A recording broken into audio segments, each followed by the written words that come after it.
سورہ حامیم السجدہ. سورہ حامیم السجدہ کا تعارف. مقام نزول سورہ حامیم السجدہ مکہ مکرمہ میں نازل ہوئی ہے.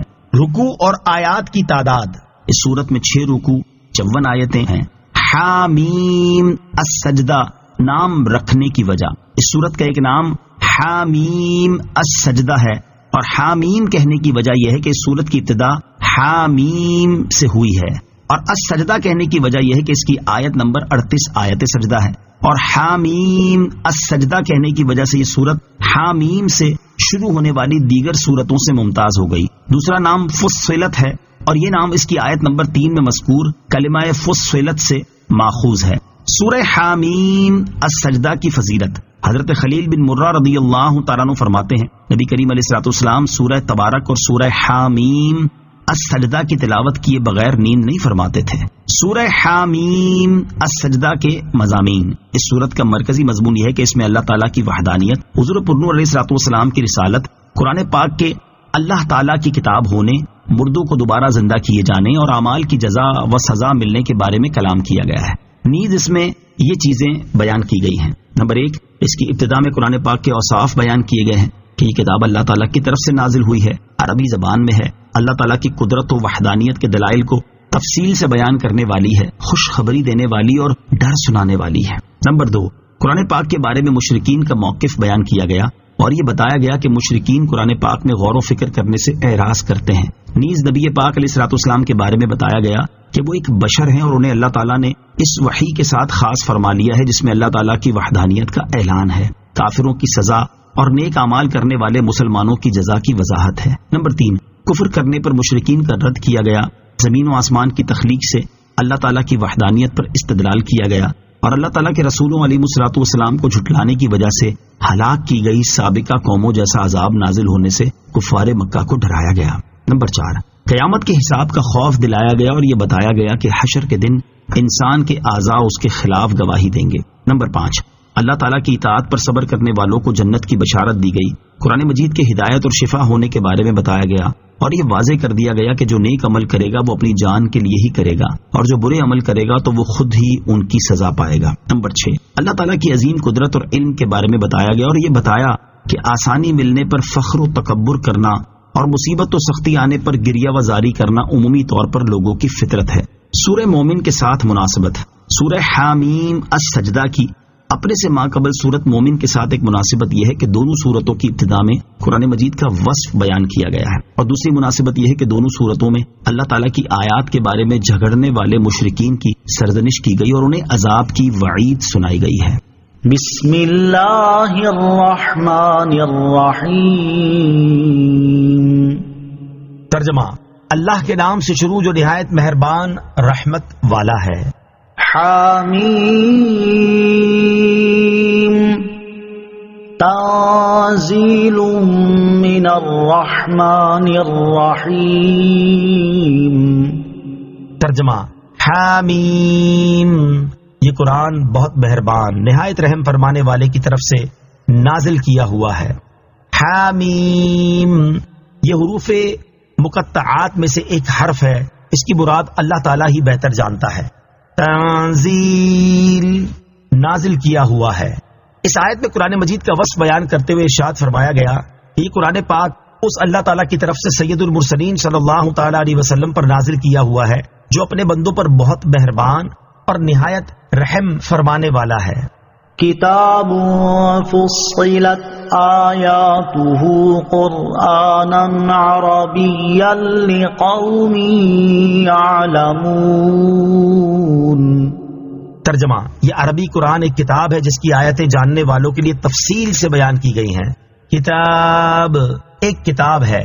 اس آیت میں قرآن کریم کے 5 اوصاف بیان کیے گئے ہیں. نمبر 1، یہ کلام ایک کتاب ہے. کتاب اسے کہتے ہیں جو کئی مضامین کی جامع ہو، اور قرآن کریم چونکہ اولین و آخرین کے علوم کا جامع ہے اس لیے اسے کتاب فرمایا گیا. نمبر 2، اس کلام کی آیتیں تفصیل سے بیان کی گئی ہیں، یعنی قرآن پاک کی آیتیں مختلف اقسام کی ہیں جن میں احکام، مثالوں، واعظ و نصیحت، وعدہ اور وعید وغیرہ کو تفصیل کے ساتھ بیان کیا گیا ہے. نمبر 3، یہ کلام قرآن ہے.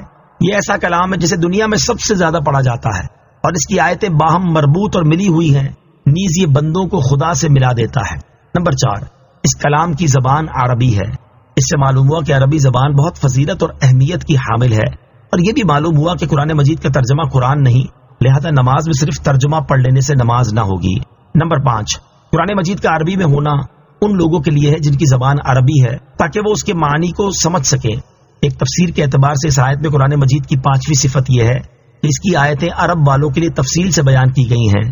اہل عرب کا بطور خاص اس لیے ذکر کیا گیا کہ وہ ہم زبان ہونے کی وجہ سے اس کے معنی کو کسی واسطے کے بغیر سمجھ سکتے ہیں، جبکہ دیگر زبانوں سے تعلق رکھنے والوں کو قرآن کریم کے معنی سمجھنے کے لیے واسطے کی حاجت ہے۔ بشیرا ونذیرا فأعرض أكثرهم فهم لا يسمعون۔ ترجمہ، خوشخبری دینے والا اور ڈر سنانے والا تو ان میں سے اکثر نے منہ پھیر لیا تو وہ سنتے ہی نہیں ہیں۔ بشیرا ونذیرا، خوشخبری دینے والا اور ڈر سنانے والا، یعنی قرآن مجید کا وصف یہ ہے کہ اللہ تعالیٰ کے فرما بردار بندوں کو رضا الہی کی خوشخبری دینے والا اور اس کے نافرمانوں کو عذاب کا ڈر سنانے والا ہے۔ ایسی عظمت و شان والی کتاب ملنے کے باوجود کفار مکہ میں سے اکثر نے اس سے منہ پھیر لیا اور عربی زبان میں ہونے کے باوجود اس پہ غور و فکر نہ کیا، اور وہ اسے توجہ سے سنتے ہیں اور نہ ہی اس کی ہدایت کو قبول کرتے ہیں۔ وَقَالُوا قُلُوبُنَا فِي أَكِنَّةٍ مِّمَّا تَدْعُونَا إِلَيْهِ وَفِي آذَانِنَا وَقْرٌ وَمِن بَيْنِنَا وَبَيْنِكَ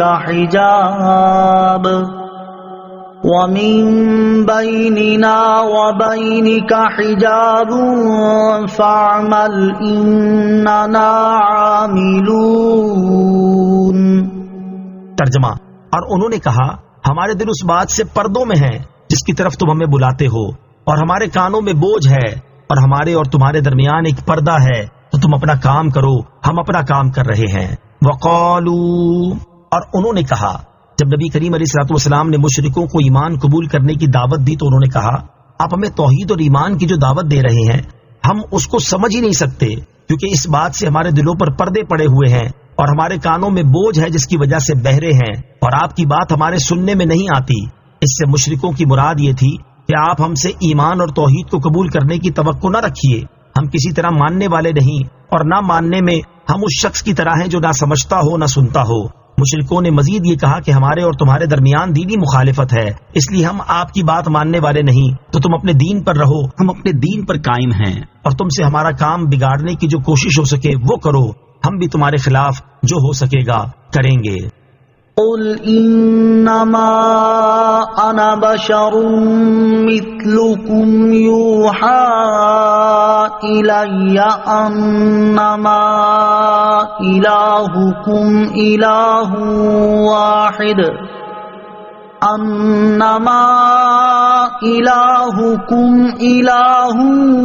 واحد فاستقیموا الیہ واستغفروہ وویل للمشرکین۔ تم فرماؤ میں تمہارے جیسا ایک انسان ہی ہوں، میری طرف یہ وحی بھیجی جاتی ہے کہ اے لوگو تمہارا معبود ایک ہی معبود ہے، تو اس کی طرف سیدھے رہو اور اس سے معافی مانگو، اور مشرکوں کے لیے خرابی ہے۔ قل انما انا بشر مثلکم، تم فرماؤ میں تمہارے جیسا ایک انسان ہی ہوں۔ اس آیت کا خلاصہ یہ ہے کہ اے تمام مخلوق سے زیادہ معزز اور دو عالم کے سردار صلی اللہ تعالی علیہ وآلہ وسلم، آپ ان لوگوں کی ہدایت اور نصیحت کے لیے تواضع کے طور پر فرما دیں کہ میں آدمی ہونے میں ظاہری طور پر تم جیسا ہوں، کہ میں دیکھا بھی جاتا ہوں، میری بات بھی سنی جاتی ہے، اور میرے تمہارے درمیان میں بظاہر جنس کا بھی کوئی اختلاف نہیں ہے، تو تمہارا یہ کہنا کیسے صحیح ہو سکتا ہے کہ میری بات نہ تمہارے دل تک پہنچتی ہے نہ تمہارے سننے میں آتی، اور میرے تمہارے درمیان کوئی رکاوٹ ہے؟ اگر میری بجائے کوئی دوسری جنس کا فرد جیسے جن یا فرشتہ آتا تو تم کہہ سکتے تھے کہ نہ وہ ہمارے دیکھنے میں آتے ہیں، نہ ان کی بات سننے میں آتی ہے، اور نہ ہم ان کے کلام کو سمجھ سکتے ہیں۔ ہمارے اور ان کے درمیان تو جنسی مخالفت ہی بڑی رکاوٹ ہے، لیکن یہاں تو ایسا نہیں، کیونکہ میں بشری صورت میں جلوہ نما ہوا ہوں، تو تمہیں مجھ سے مانوس ہونا چاہیے اور میرے کلام کو سمجھنے اور اس سے فائدہ اٹھانے کی بہت کوشش کرنی چاہیے۔ کیونکہ میرا مرتبہ بہت بلند ہے اور میرا کلام بہت عالی ہے، اس لیے میں وہی کہتا ہوں جو مجھے وحی ہوتی ہے کہ اے لوگوں، تمہارا معبود ایک ہی معبود ہے، تو اس کی طرف سیدھے رہو، اس پر ایمان لاؤ، اس کی اطاعت اختیار کرو اور اس کی راہ سے نہ پھرو، اور اس سے اپنے فاسد عقائد اور اعمال کی معافی مانگو، اور یاد رکھو کہ مشرکوں کے لیے خرابی اور ہلاکت ہے۔ تاجدار رسالت صلی اللہ تعالی علیہ وآلہ وسلم کی بشریت، سرکار دو عالم صلی اللہ تعالی علیہ وآلہ وسلم کا ظاہری لحاظ سے انا بشرم مثلکم فرمانا اس حکمت کی وجہ سے ہے کہ لوگ ان سے ہدایت اور نصیحت حاصل کریں۔ نیز آپ کا یہ فرمان تواضع کے طور پر ہے، اور جو کلمات تواضع کے لیے کہے جائیں وہ تواضع کرنے والے کا منصب بلند ہونے کی دلیل ہوتے ہیں۔ چھوٹوں کا ان کلمات کو اس کی شان میں کہنا یا اس سے برابری ڈھونڈنا ترک ادب اور گستاخی ہوتا ہے، تو کسی امتی کو روا نہیں کہ وہ حضور پرنور صلی اللہ تعالی علیہ وآلہ وسلم کے ہم مثل ہونے کا دعویٰ کرے۔ اور یہ بھی ملحوظ رہنا چاہیے کہ آپ علیہ الصلوۃ والسلام کی بشریت بھی سب سے اعلیٰ ہے، ہماری بشریت کو اس سے کچھ بھی نسبت نہیں۔ نوٹ: حضور اکرم علیہ الصلوۃ والسلام کی بشریت سے متعلق تفصیلی کلام سورہ کہف کی آیت نمبر 110 کی تفسیر کے تحت سماعت کیجیے۔ الذین لا یؤتون الزکاة وهم بالآخرة هم کافرون۔ ترجمہ: وہ جو زکوٰۃ نہیں دیتے اور وہ آخرت کے منکر ہیں۔ الذین لا یؤتون الزکاة، وہ جو زکوٰۃ نہیں دیتے۔ آیت کے اس حصے کے بارے میں مفسرین کے مختلف اقوال ہیں، ان میں سے 3 قول سماعت کیجیے۔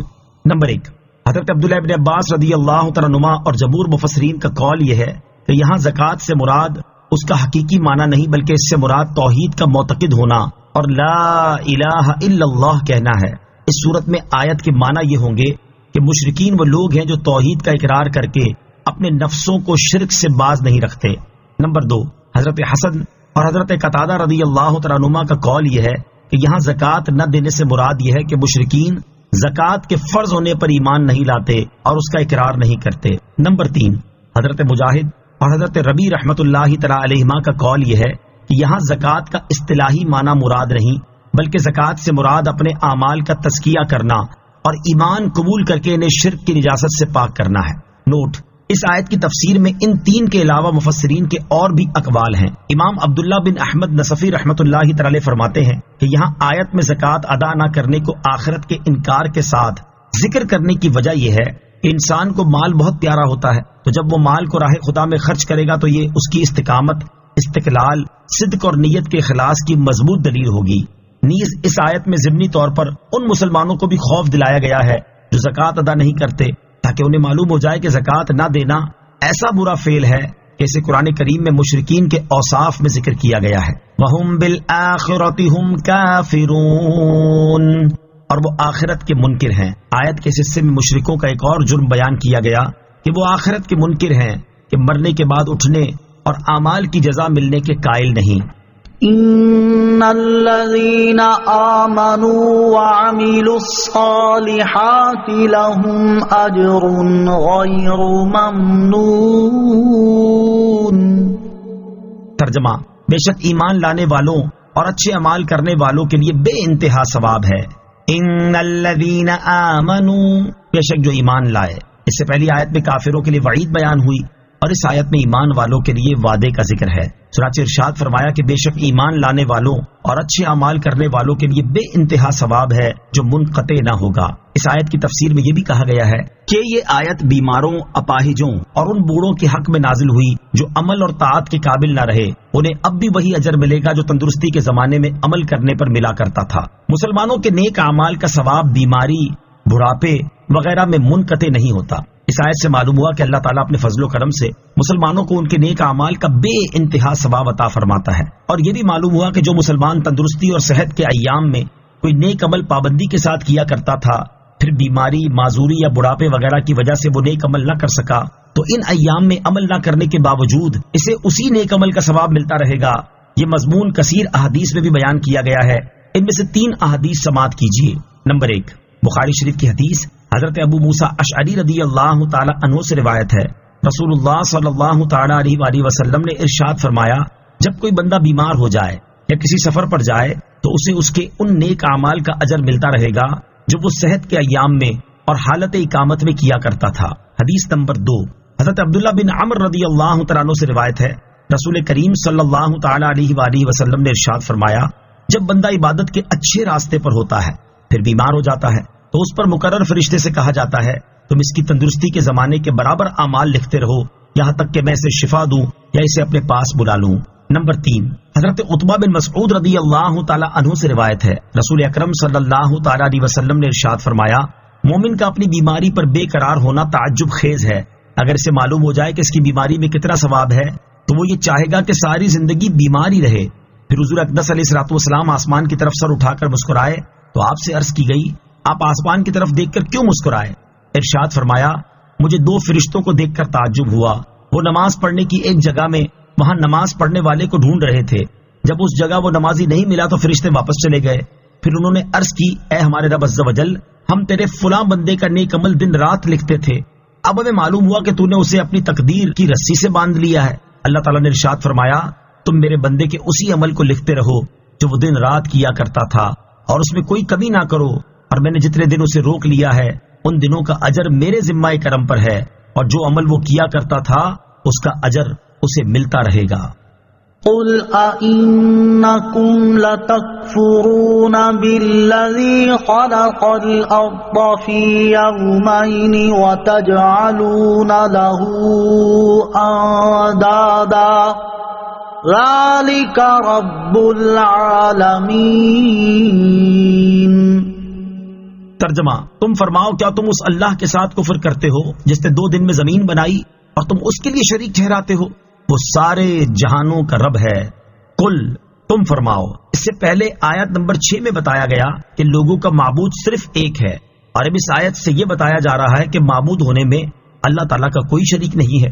چنانچہ ارشاد فرمایا کہ اے حبیب صلی اللہ تعالیٰ علیہ وسلم، آپ ان کافروں سے ارشاد فرما دیں کہ کیا تم اس عظمت و شان والے اللہ تعالیٰ کی قدرت کا انکار کر کے اس کے ساتھ کفر کرتے ہو جس نے اپنی قدرت اور حکمت سے اتنی بڑی زمین کو صرف 2 دن میں بنا دیا، اور تم بتوں اور بے جان مورتیوں کو ایسی قدرت اور حکمت والے رب تعالیٰ کا شریک ٹھہراتے ہو، حالانکہ اس کا کوئی شریک ہونا ممکن ہی نہیں، اور وہ سارے جہانوں کا رب ہے، تو اس کی مخلوق میں سے کوئی اس کا شریک کس طرح ہو سکتا ہے؟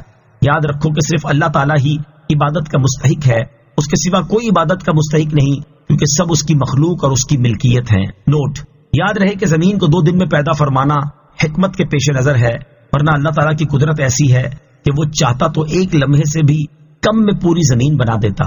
وَجَعَلَ فِيهَا رَوَاسِيَ مِن فَوْقِهَا وَبَارَكَ فِيهَا وَقَدَّرَ فِيهَا أَقْوَاتَهَا فِي 4 أَيَّامٍ سَوَاءً لِلسَّائِلِينَ۔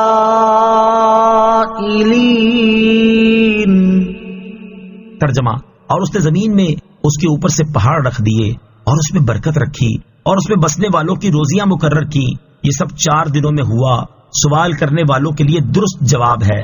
وَجَعَلَ فِيهَا رَوَاسِيَ مِن فَوْقِهَا، اور اس نے زمین میں اس کے اوپر سے پہاڑ رکھ دیے، یعنی اللہ تعالیٰ ایسا قادر ہے کہ اس نے زمین میں اس کے اوپر سے پہاڑ رکھ دیے، اور دریا، نہریں، درخت، پھل اور طرح طرح کے حیوانات پیدا کر کے اس میں برکت رکھی، اور زمین میں بسنے والے انسانوں اور دیگر جانداروں کے لیے ان کی روزیاں مقرر کر دیں۔ یہ سب کچھ 4 دنوں میں ہوا، اور جو لوگ زمین کی تخلیق کے بارے میں سوال کرنے والے ہیں ان کے لیے یہ پورے 4 دن ہیں۔ نوٹ، یاد رہے کہ یہاں 4 دنوں میں وہ 2 دن شامل ہیں جن میں زمین کو پیدا کیا گیا، یعنی 2 دن میں زمین کی پیدائش ہوئی اور 2 دن میں پہاڑ وغیرہ دیگر چیزیں پیدا کی گئیں، یوں یہ مکمل 4 دن ہوئے۔ ثم استوى إلى السماء وهي دخان فقال لها وللأرض ائتيا طوعا أو كرها قالتا أتينا طائعين۔ ترجمہ، پھر اس نے آسمان کی طرف قصد فرمایا اور آسمان دھواں تھا، تو اللہ نے اس سے اور زمین سے فرمایا کہ دونوں خوشی یا ناخوشی سے آ جاؤ۔ دونوں نے عرض کی، ہم خوشی کے ساتھ حاضر ہوئے۔ ثم استوى الى السماء، پھر اس نے آسمان کی طرف قصد فرمایا۔ اس آیت میں 3 چیزیں بیان کی گئی ہیں۔ نمبر 1، زمین کی تخلیق کے بعد اللہ تعالیٰ نے اپنی حکمت کے تقاضے کے مطابق آسمان کو پیدا کرنے کی طرف قصد فرمایا۔ آیت کے اس حصے سے بظاہر یہ لگتا ہے کہ پہلے زمین اور اس پر موجود دیگر چیزوں کی تخلیق ہوئی اور اس کے بعد آسمانوں کو پیدا کیا گیا، جبکہ سورہ نازعات کی آیت نمبر 27 تا 32 میں یہ مذکور ہے کہ پہلے آسمانوں کو پیدا کیا گیا، اس کے بعد زمین کو پھیلایا گیا اور اس میں پہاڑ وغیرہ دیگر چیزیں پیدا کی گئیں۔ ان دونوں صورتوں کی آیات میں بیان کی گئی چیزیں بظاہر ایک دوسرے کے مخالف نظر آتی ہیں، اور اس ظاہری اختلاف کو دور کرنے کے لیے مفسرین نے مختلف جوابات دیے ہیں۔ ان میں سے ایک واضح جواب یہ ہے کہ اللہ تعالیٰ نے پہلے 2 دن زمین کو گول دائرے کی صورت میں پیدا فرمایا، پھر اس کے بعد آسمانوں کو پیدا فرمایا، پھر آسمانوں کو پیدا کرنے کے بعد زمین کو پھیلایا، تو تمام چیزوں کی تخلیق 6 دنوں میں ہوئی اور زمین کو پھیلانا اس کے بعد ہوا، لہٰذا ان آیتوں میں کوئی اختلاف نہیں۔ نمبر 2، آیت میں دوسری بات یہ بیان کی گئی کہ آسمان دھواں تھا۔ مفسرین فرماتے ہیں کہ یہ دھواں پانی کا بخار تھا، اور اس کے بارے میں تفصیل یہ ہے کہ زمین و آسمان کی تخلیق سے پہلے اللہ تعالیٰ کا عرش پانی پر تھا، پھر اللہ تعالیٰ نے پانی میں حرکت پیدا فرمائی اور موجیں ایک دوسرے سے ٹکرائیں تو اس سے جھاگ پیدا ہوئی اور اس جھاگ سے دھواں نکلا، پھر جھاگ تو پانی کی سطح پر باقی رہی اور اس سے خشکی پیدا کی گئی اور اس خشکی سے زمین کو بنایا گیا، جبکہ دھواں بلند ہوا اور اس سے آسمانوں کو پیدا کیا گیا۔ نمبر 3، اللہ تعالیٰ نے آسمان اور زمین دونوں سے فرمایا کہ تم خوشی یا ناخوشی سے آ جاؤ۔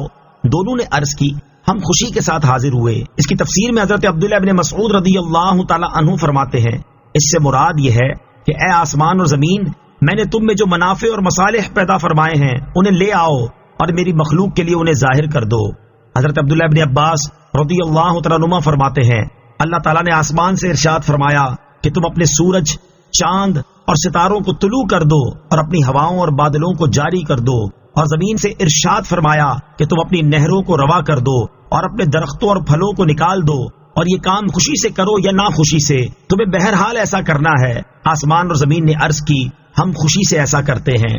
فَقَضَاهُنَّ 7 سَمَاوَاتٍ فِي يَوْمَيْنِ وَأَوْحَى فِي كُلِّ سَمَاءٍ أَمْرَهَا وَزَيَّنَّا السَّمَاءَ الدُّنْيَا بِمَصَابِيحَ وَحِفْظًا ذَلِكَ تَقْدِيرُ الْعَزِيزِ الْعَلِيمِ۔ ترجمہ، تو اللہ نے انہیں 2 دن میں 7 آسمان بنا دیا اور ہر آسمان میں اس کے کام کے احکام بھیج دیے، اور ہم نے سب سے نیچے والے آسمان کو چراغوں سے آراستہ کیا اور حفاظت کے لیے یہ اس کا مقرر کیا ہوا ہے جو غالب علم والا ہے۔ فَقَضَاهُنَّ 7 سَمَاوَاتٍ فِي يَوْمَيْنِ، تو اللہ نے انہیں 2 دن میں 7 آسمان بنا دیا۔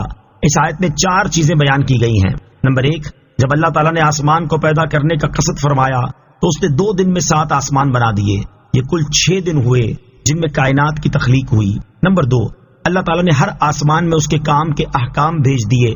اس سے مراد یہ ہے کہ اللہ تعالیٰ نے ہر آسمان میں وہاں کے رہنے والوں کو طاعت و عبادت اور امر و نہی کے احکام بھیج دیے۔ نمبر 3، اللہ تعالیٰ نے سب سے نیچے والے آسمان کو جو زمین سے قریب ہے چراغ کی طرح روشن ہونے والے ستاروں سے آراستہ کیا اور باتیں چرانے والے شیطانوں سے آسمان کی حفاظت کے لیے ستارے بنائے۔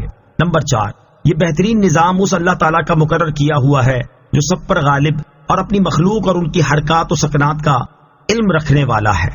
فَإِنْ أَعْرَضُوا فَقُلْ أَنذَرْتُكُمْ صَاعِقَةً مِثْلَ صَاعِقَةِ عَادٍ وَثَمُودَ إِذْ جَاءَتْهُمُ الرُّسُلُ مِنْ بَيْنِ أَيْدِيهِمْ وَمِنْ خَلْفِهِمْ أَلَّا تَعْبُدُوا إِلَّا اللَّهَ قالوا لو شاء ربنا لأنزل ملائكة فإنا بما أرسلتم به كافرون۔ ترجمہ، پھر اگر وہ منہ پھیرے تو تم فرماؤ کہ میں تمہیں ایک ایسی کڑک سے ڈراتا ہوں جیسی کڑک عاد اور سمود پر آئی تھی جب ان کے آگے اور ان کے پیچھے رسول ان کے پاس آیا اور کہا کہ اللہ کے سوا کسی کی عبادت نہ کرو، تو انہوں نے کہا اگر ہمارا رب چاہتا تو فرشتوں کو اتارتا، تو جس کے ساتھ تمہیں بھیجا گیا ہے ہم اس کا انکار کرنے والے ہیں۔ فَإِنْ أَعْرَضُوا، پھر اگر وہ منہ پھیریں۔ اس آیت اور اس کے بعد والی آیت کا خلاصہ یہ ہے کہ اے حبیب صلی اللہ تعالی علیہ وآلہ وسلم، اللہ تعالیٰ کی قدرت و حکمت کے بیان کے بعد بھی اگر کفار مکہ ایمان لانے سے اعراض کریں تو آپ ان سے فرما دیں میں تمہیں ایسے ہولناک اور ہلاک کر دینے والے عذاب سے ڈراتا ہوں جیسا قوم عاد اور سمود پر اس وقت آیا تھا جب ان قوموں کے رسول ہر طرف سے ان کے پاس آتے تھے اور ان کی ہدایت کی ہر تدبیر عمل میں لاتے اور انہیں ہر طرح نصیحت کرتے اور سمجھاتے تھے کہ اللہ تعالیٰ کے سوا کسی کی عبادت نہ کرو، تو ان کی قوم کے کافر ان کی نصیحتوں کے جواب میں یوں کہتے تھے کہ اگر ہمارا رب چاہتا تو ہماری نصیحت کے لیے تمہاری بجائے فرشتوں کو اتارتا، اور تم تو ہمارے جیسے آدمی ہو، تو جس کے ساتھ تمہیں بھیجا گیا ہے ہم اس کا انکار کرنے والے ہیں۔ قوم عاد اور سمود کا یہ کہنا حضرت ہود علیہ الصلوۃ والسلام، حضرت صالح علیہ الصلوۃ والسلام اور ان تمام انبیاء کرام علیہ الصلوۃ والسلام سے تھا جنہوں نے ایمان کی دعوت دی۔ سورہ حامیم السجدہ کی آیات سن کر عتبہ بن ربیعہ کا حال۔ حضرت جابر رضی اللہ تعالی عنہ سے روایت ہے کہ قریش کی ایک جماعت نے جن میں ابو جہل وغیرہ سردار بھی تھے، یہ تجویز کیا کہ کوئی ایسا شخص نبی کریم علیہ الصلوۃ والسلام سے کلام کرنے کے لیے بھیجا جائے جو شعر، جادو اور کہانت میں ماہر ہو۔ چنانچہ اس کے لیے عتبہ بن ربیعہ کا انتخاب ہوا اور عتبہ نے سرکار دو عالم علیہ الصلوۃ والسلام کی بارگاہ میں حاضر ہو کر کہا، آپ بہتر ہیں یا ہاشم؟ آپ بہتر ہیں یا عبد المطلب؟ آپ بہتر ہیں یا عبداللہ؟ آپ کیوں ہمارے معبودوں کو برا کہتے ہیں؟ کیوں ہمارے باپ دادا کو گمراہ بتاتے ہیں؟ اگر آپ کو حکومت کرنے کا شوق ہو تو ہم آپ کو بادشاہ مان لیتے ہیں اور آپ کے جھنڈے لہراتے ہیں۔ اگر عورتوں کا شوق ہو تو قریش کی جو لڑکیاں آپ پسند کریں ان میں سے 10 لڑکیاں ہم آپ کے نکاح میں دے دیتے ہیں۔ اگر مال کی خواہش ہو تو ہم آپ کے لیے اتنا مال جمع کر دیں گے جو آپ کی نسلوں سے بھی بچ رہے گا۔ سید المرسلین صلی اللہ تعالی علیہ وسلم یہ تمام گفتگو خاموشی سے سنتے رہے، اور جب عتبہ اپنی تقریر کر کے خاموش ہوا تو حضور اکرم علیہ الصلوۃ والسلام نے یہی سورہ حامیم السجدہ پڑھی۔ جب آپ اس آیت فَإِنْ أَعْرَضُوا فَقُلْ أَنذَرْتُكُمْ صَاعِقَةً مِثْلَ صَاعِقَةِ عَادٍ وَثَمُودَ پر پہنچے تو عتبہ نے جلدی سے اپنا ہاتھ حضور علیہ الصلوۃ والسلام کے دہنے مبارک پر رکھ دیا اور آپ کو رشتہ داری اور قرابت کا واسطہ دے کر قسم دلائی اور ڈر کر اپنے گھر بھاگ گیا۔ جب قریش کے لوگ اس کے مکان پر پہنچے تو اس نے تمام واقعہ بیان کر کے کہا کہ خدا کی قسم محمد صلی اللہ تعالی علیہ وسلم جو کہتے ہیں نہ وہ شعر ہے، نہ جادو ہے اور نہ کہانت، کیونکہ میں ان چیزوں کو خوب جانتا ہوں اور میں نے ان کا کلام سنا۔ جب انہوں نے آیت فَإِنْ أَعْرَضُوا پڑھی تو میں نے ان کے دہنے مبارک پر ہاتھ رکھ دیا اور انہیں قسم دی کہ بس کریں، اور تم جانتے ہی ہو کہ وہ جو کچھ فرماتے ہیں وہی ہو جاتا ہے، ان کی بات کبھی جھوٹی نہیں ہوتی۔ اس لیے مجھے یہ اندیشہ لاحق ہو گیا کہ کہیں تم پر عذاب نازل نہ ہونے لگے۔ فَأَمَّا عَادٌ فَاسْتَكْبَرُوا فِي الْأَرْضِ بِغَيْرِ الْحَقِّ وَقَالُوا مَنْ أَشَدُّ مِنَّا قُوَّةً أَوَلَمْ يَرَوْا أَنَّ اللَّهَ الَّذِي خَلَقَهُمْ هُوَ أَشَدُّ مِنْهُمْ قُوَّةً وَكَانُوا بِآيَاتِنَا يَجْحَدُونَ فَأَرْسَلْنَا عَلَيْهِمْ رِيحًا صَرْصَرًا فِي أَيَّامٍ نَحِسَاتٍ لِنُذِيقَهُمْ عَذَابَ الْخِزْيِ فِي الْحَيَاةِ الدُّنْيَا وَلَعَذَابُ الْآخِرَةِ أَخْزَىٰ وَهُمْ لَا يُنصَرُونَ۔ ترجمہ: تو وہ جو عاد تھے انہوں نے زمین میں ناحق تکبر کیا اور انہوں نے کہا ہم سے زیادہ طاقتور کون ہے، اور کیا انہوں نے اس بات کو نہ دیکھا کہ وہ اللہ جس نے انہیں پیدا کیا ہے وہ ان سے زیادہ قوت والا ہے، اور وہ ہماری آیتوں کا انکار کرتے تھے۔ تو ہم نے ان پر ان کے منحوس دنوں میں ایک تیز آندھی بھیجی تاکہ دنیا کی زندگی میں ہم انہیں رسوائی کا عذاب چکھائیں، اور بے شک آخرت کا عذاب زیادہ رسوا کن ہے اور ان کی مدد نہ ہوگی۔ فَأَمَّا عَادٌ تو وہ جو عاد تھے، اس سے پہلے قوم عاد کا اجمالی طور پر ذکر ہوا اور اب یہاں سے ان کا حال اور انجام کچھ تفصیل کے ساتھ بیان کیا جا رہا ہے۔ چنانچہ اس آیت اور اس کے بعد والی آیت کا خلاصہ یہ ہے کہ قوم عاد کے لوگ بڑے طاقتور اور شاہ زور تھے، لیکن اس کے ساتھ ناحق تکبر بھی کیا کرتے تھے۔ جب حضرت ہود علیہ الصلوۃ والسلام نے انہیں اللہ تعالیٰ کے عذاب سے ڈرایا تو انہوں نے اپنی قوت پر غرور کرتے ہوئے کہا ہم سے زیادہ طاقتور کوئی نہیں، اور اگر عذاب آیا تو ہم اسے اپنی طاقت سے ہٹا سکتے ہیں۔ اللہ تعالیٰ نے ان کا رد کرتے ہوئے ارشاد فرمایا کہ کیا یہ لوگ غافل ہیں اور ان لوگوں نے اس بات کا مشاہدہ نہیں کیا کہ جس اللہ تعالیٰ نے انہیں پیدا کیا ہے وہ ان سے زیادہ قوت والا اور قدرت والا ہے۔ مزید فرمایا گیا کہ قوم عاد کا حال یہ تھا کہ وہ ہماری ان آیتوں کا جان بوجھ کر انکار کرتے تھے جو ہم نے اپنے رسولوں علیہ الصلوۃ والسلام پر نازل فرمائیں، تو ہم نے ان پر ان کی شامت کے دنوں میں بارش کے بغیر انتہائی ٹھنڈی ایک تیز آندھی بھیجی تاکہ اس کے ذریعے ہم دنیا کی زندگی میں انہیں رسوا کر دینے والا عذاب چکھائیں، اور بے شک انہیں آخرت میں جو عذاب دیا جائے گا وہ دنیا کے عذاب سے زیادہ رسوا کن ہے، اور وہاں ان کی کوئی بھی مدد نہ ہوگی۔ کوئی دن یا مہینہ حقیقی طور پر منحوس نہیں۔ یہاں آیت نمبر 16 میں منحوس دنوں کا ذکر ہوا۔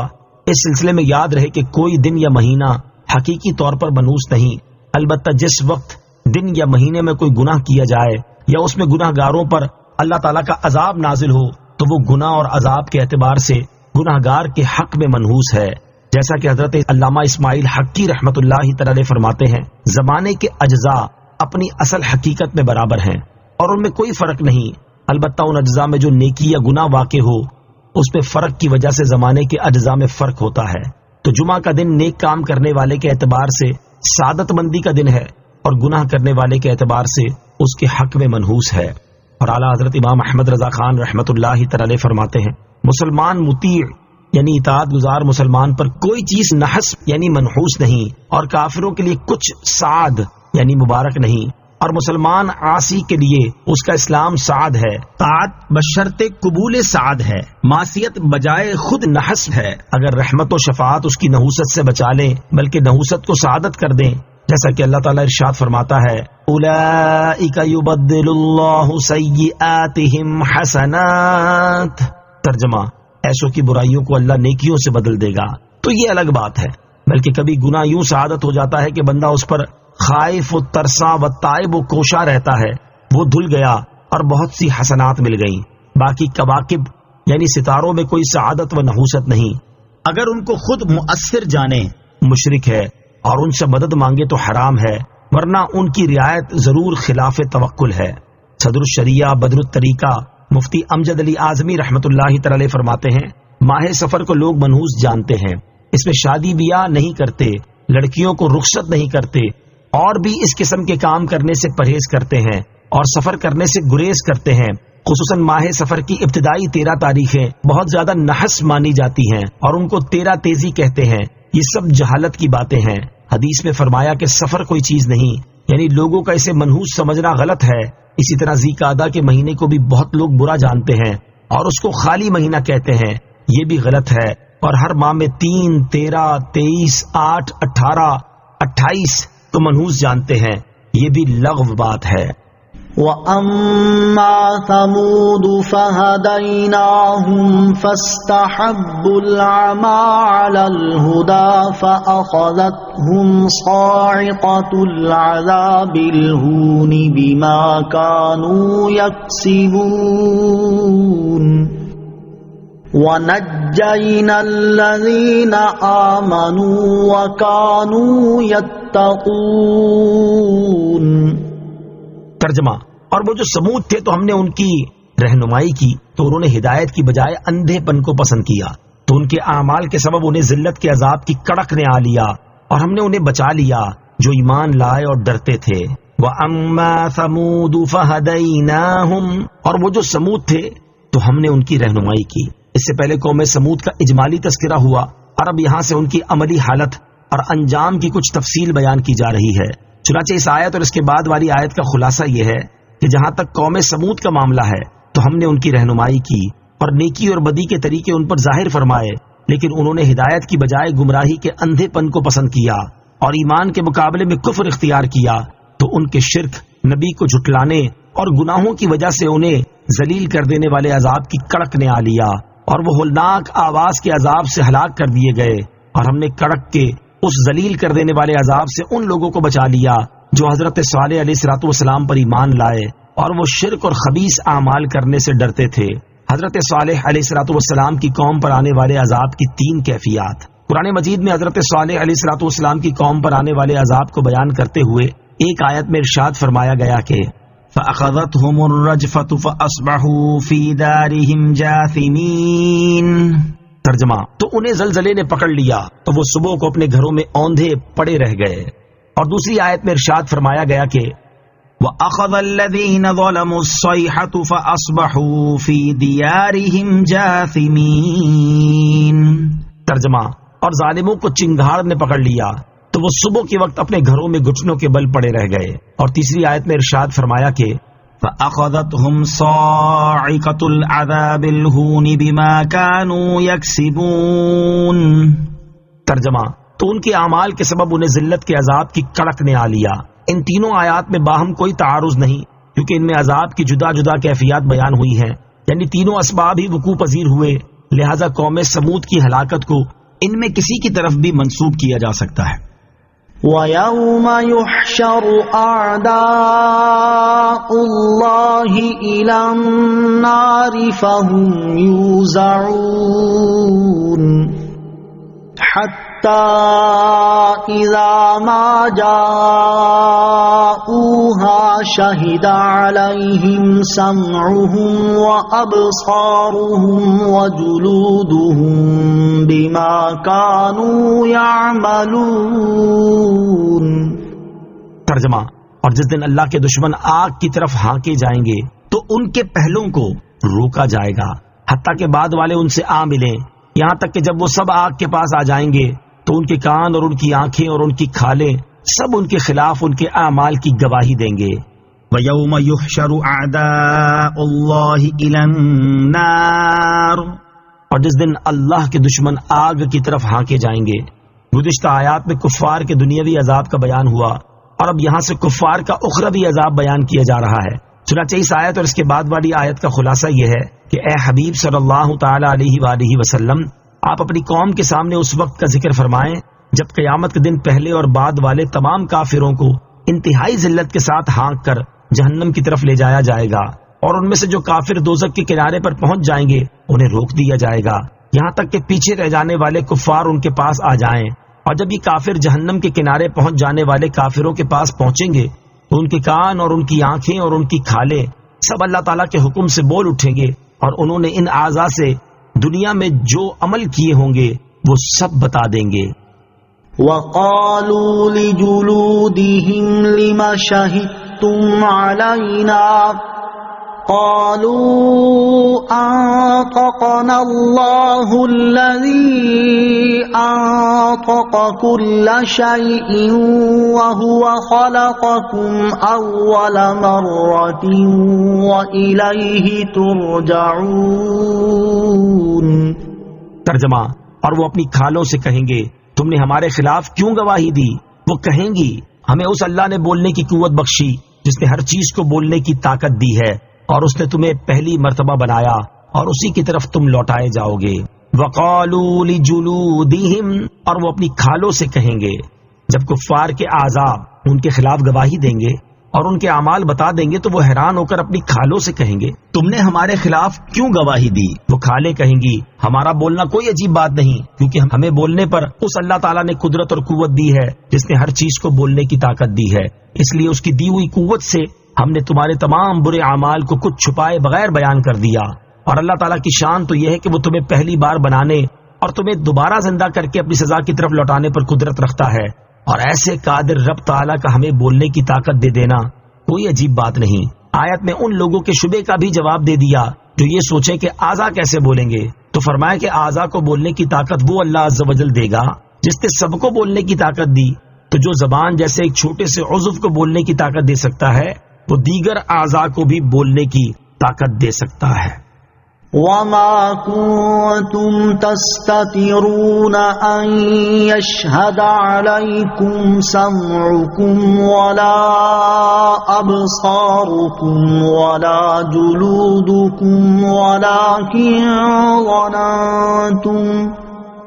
ولكن ظننتم أن الله لا يعلم كثيرا مما تعملون۔ ترجمہ، اور تم اس بات سے نہیں چھپ سکتے تھے کہ تمہارے خلاف تمہارے کان اور تمہاری آنکھیں اور تمہاری کھالیں گواہی دیں، لیکن تم تو یہ سمجھے بیٹھے تھے کہ اللہ تمہارے بہت سے کام نہیں جانتا۔ وما کنتم تستترون، اور تم اس بات سے نہیں چھپ سکتے تھے۔ اس آیت کا خلاصہ یہ ہے کہ قیامت کے دن اللہ تعالی کی طرف سے کافروں کو کہا جائے گا کہ اے کافروں، تم چھپ کر گناہ کرتے تھے، لیکن اس بات سے نہیں چھپ سکتے تھے کہ تمہارے خلاف تمہارے کان، تمہاری آنکھیں اور تمہاری کھالیں گواہی دیں، اور تمہیں تو اس کا گمان بھی نہ تھا، کیونکہ تم تو مرنے کے بعد دوبارہ زندہ کیے جانے اور اعمال کی جزا ملنے کے سرے ہی سے قائل نہ تھے، اور تم تو یہ سمجھے بیٹھے تھے کہ اللہ تعالیٰ تمہارے بہت سے وہ کام نہیں جانتا جو تم چھپا کر کرتے ہو۔ حضرت عبداللہ ابن عباس رضی اللہ تعالیٰ عنہما فرماتے ہیں، کفار یوں کہا کرتے تھے کہ اللہ تعالیٰ ظاہر کی باتیں جانتا ہے اور جو ہمارے دلوں میں ہے اسے نہیں جانتا۔ اور حضرت عبداللہ ابن مسعود رضی اللہ تعالیٰ عنہ فرماتے ہیں کہ بیت اللہ کے پاس 2 کرشی اور 1 ثقفی، یا 2 ثقفی اور 1 کرشی جمع ہوئے، یہ بہت موٹے اور جسیم تھے اور ان کے دلوں میں سمجھ بوجھ بہت کم تھی۔ ان میں سے ایک نے کہا، کیا تمہارا یہ گمان ہے کہ اللہ تعالیٰ ہماری باتیں سن رہا ہے؟ دوسرے نے کہا، اگر ہم زور سے باتیں کریں گے تو وہ سنے گا، اور اگر آہستہ باتیں کریں گے تو وہ نہیں سنے گا۔ ایک اور نے کہا، اگر وہ ہماری زور سے کی ہوئی باتیں سن سکتا ہے تو وہ ہماری آہستہ سے کی ہوئی باتیں بھی سن سکتا ہے۔ تب اللہ عز و جل نے یہ آیت نازل فرمائی، وَذَلِكُمْ ظَنُّكُمُ الَّذِي ظَنَنْتُمْ بِرَبِّكُمْ أَرْدَاكُمْ فَأَصْبَحْتُمْ مِنَ الْخَاسِرِينَ۔ ترجمہ، اور یہ تمہارا وہ گمان تھا جو تم نے اپنے رب پر کیا، اسی گمان نے تمہیں ہلاک کر دیا، تو اب نقصان اٹھانے والوں میں سے ہو گئے۔ وَذَلِكُمْ ظَنُّكُمُ الَّذِي ظَنَنْتُمْ بِرَبِّكُمْ، اور یہ تمہارا وہ گمان تھا جو تم نے اپنے رب پر کیا، یعنی اے خدا کے دشمنوں، اللہ تعالیٰ کی طرف نہ جاننے کی نسبت کرنا تمہارا وہ گمان تھا جو تم نے اپنے رب عز و جل پر کیا، ورنہ اللہ تعالیٰ کی شان تو یہ ہے کہ وہ تمام کلیات اور جزئیات کا علم رکھتا ہے، اور ظاہری و باطنی کوئی چیز اس سے چھپی ہوئی نہیں ہے۔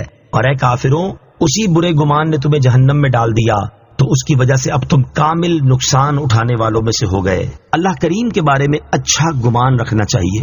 اس آیت سے معلوم ہوا کہ اللہ کریم کے بارے میں برا گمان رکھنا کافروں کا طریقہ ہے، اور برا گمان رکھنے والا ان لوگوں میں سے ہوگا جو ہلاک ہونے والے اور نقصان اٹھانے والے ہیں۔ برے گمان کی مثال یہ ہے کہ سچی توبہ کر کے بندہ یہ گمان کرے کہ اللہ کریم اس کے گناہ معاف نہیں فرمائے گا، اپنی اولاد کو اس لیے قتل کر دے کہ پتہ نہیں اللہ کریم اسے رزق دیتا ہے یا نہیں، اور دعا کرنے کے بعد یہ گمان کرنا کہ اللہ کریم اسے قبول کرتا بھی ہے یا نہیں، وغیرہ۔ اچھے گمان کی مثال یہ ہے کہ سچی توبہ کے بعد یہ گمان کرنا کہ اللہ کریم اسے قبول فرما لے گا اور اس کے گناہ بخش دے گا۔ رزق کے اسباب اختیار کرنے کے بعد یہ گمان کرنا کہ اللہ کریم اسے رزق عطا فرمائے گا، اور دعا کرنے کے بعد اس کی قبولیت کی امید رکھنا وغیرہ۔ لہٰذا ہر مسلمان کو چاہیے کہ وہ اللہ پاک کے بارے میں برا گمان رکھنے سے بچے اور اچھا گمان رکھے۔ ترغیب کے لیے یہاں اللہ کریم کے ساتھ برا اور اچھا گمان رکھنے کے بارے میں 4 احادیث سماعت کیجیے۔ نمبر 1، حضرت عبداللہ ابن عمر رضی اللہ تعالیٰ عنہما سے روایت ہے، رسول کریم صلی اللہ تعالیٰ علیہ وسلم نے ارشاد فرمایا، اللہ کریم کے ساتھ برا گمان رکھنا بڑے کبیرہ گناہوں میں سے ہے۔ یہ برے گمان کی خاص اقسام کے اعتبار سے ہے۔ نمبر 2، حضرت جابر رضی اللہ تعالیٰ عنہ سے روایت ہے، سید المرسلین صلی اللہ تعالیٰ علیہ وسلم نے ارشاد فرمایا، تم میں سے کسی شخص کو ہرگز موت نہ آئے مگر اس حال میں کہ وہ اللہ کریم کے ساتھ اچھا گمان رکھتا ہو۔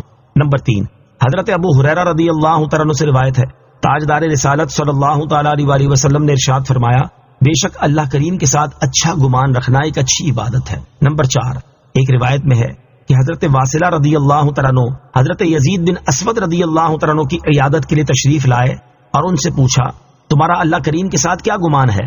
انہوں نے کہا، جب میں اپنے گناہوں کو دیکھتا ہوں تو مجھے اپنی ہلاکت قریب نظر آتی ہے، لیکن میں اللہ پاک کی رحمت کی امید رکھتا ہوں۔ حضرت واصلہ رضی اللہ تعالیٰ عنہ نے کہا، اللہ اکبر، اور گھر والوں نے بھی کہا اللہ اکبر۔ حضرت واصلہ رضی اللہ تعالیٰ عنہ نے کہا، میں نے رسول اللہ صلی اللہ تعالیٰ علیہ وسلم سے سنا ہے کہ اللہ پاک ارشاد فرماتا ہے، میں اپنے بندے کے گمان کے پاس ہوں، وہ میرے متعلق جو چاہے گمان کرے۔ اللہ کریم ہمیں اپنے ساتھ برا گمان رکھنے سے بچنے اور اچھا گمان رکھنے کی توفیق عطا فرمائے، آمین۔ امید اور خوف کے درمیان رہنے میں ہی سلامتی ہے۔ یاد رہے کہ اللہ پاک کے ساتھ اچھا گمان رکھنا ضروری ہے، لیکن اس کا یہ مطلب نہیں کہ بندہ اللہ کریم کے عذاب سے ہی بے خوف ہو جائے، بلکہ اس کا مطلب یہ ہے کہ بندہ نہ تو اللہ کریم کی رحمت سے بالکل مایوس ہو جائے اور نہ ہی اس کے عذاب اور اس کی سزا سے بے خوف ہو جائے۔ بلکہ اسے چاہیے کہ امید اور خوف کے درمیان رہے کہ یہی سلامتی کا راستہ ہے۔ اللہ کریم کی رحمت سے مایوس ہو جانے والوں کے بارے میں قرآن مجید میں ہے إنه لا ييأس من روح الله إلا القوم الكافرون۔ ترجمہ، بے شک اللہ کی رحمت سے کافر لوگ ہی نا امید ہوتے ہیں۔ اور اللہ تعالیٰ کی خفیہ تدبیر سے بے خوف ہو جانے والوں کے بارے میں ارشاد باری تعالیٰ ہے أفأمنوا مكر الله فلا يأمن مكر الله إلا القوم الخاسرون۔ ترجمہ، کیا وہ اللہ کی خفیہ تدبیر سے بے خوف ہے؟ تو اللہ کی خفیہ تدبیر سے صرف تباہ ہونے والے لوگ ہی بے خوف ہوتے ہیں۔ اللہ تعالیٰ ہمیں اپنی رحمت سے امید رکھنے اور اپنے عذاب سے خوف زدہ رہنے کی توفیق عطا فرمائے، آمین۔ فَإِن يَصْبِرُوا فَالنَّارُ مَثْوًى لَّهُمْ وَإِن يَسْتَعْتِبُوا فَمَا هُم مِّنَ الْمُعْتَبِينَ۔ ترجمہ، پھر اگر وہ آگ پر صبر کریں تو آگ ان کا ٹھکانہ ہے، اور اگر وہ اللہ کو راضی کرنا چاہیں گے تو وہ ان میں سے نہیں ہوں گے جن سے اللہ راضی ہے۔ فَإِن يَصْبِرُوا، پھر اگر وہ صبر کریں، یعنی پھر اگر وہ جہنم میں عذاب پر صبر کریں اور فریاد کرنا رونا دھونا بند کر دیں تو بھی ان کا ٹھکانہ آگ ہی ہے، اور یہ صبر بھی ان کے لیے کارآمد نہیں۔ اور اگر وہ اللہ تعالیٰ کی ناراضی دور کرنا چاہیں اور اس کے لیے کتنی ہی منت سماجت کر لیں تو بھی اللہ تعالیٰ ان سے راضی نہ ہوگا اور انہیں کسی طرح عذاب سے رہائی نہیں ملے گی۔ لہٰذا ان کے حق میں صبر کرنا اور فریاد کرنا دونوں برابر ہیں، اور ان دونوں سے انہیں کوئی نفع نہ ہوگا۔ وَقَيَّضْنَا لَهُمْ قُرَنَاءَ فَزَيَّنُوا لَهُم مَّا بَيْنَ أَيْدِيهِمْ وَمَا خَلْفَهُمْ وَحَقَّ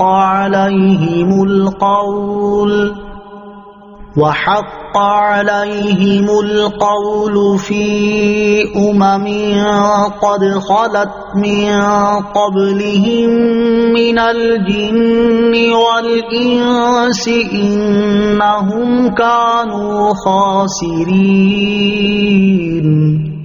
ترجمہ، اور ہم نے کافروں کے لیے کچھ ساتھی مقرر کر دیے تو ان ساتھیوں نے کافروں کی نظر میں ان کے اگلے اور ان کے پچھلے اعمال کو خوبصورت بنا دیا، اور ان پر بات ثابت ہو چکی ہے۔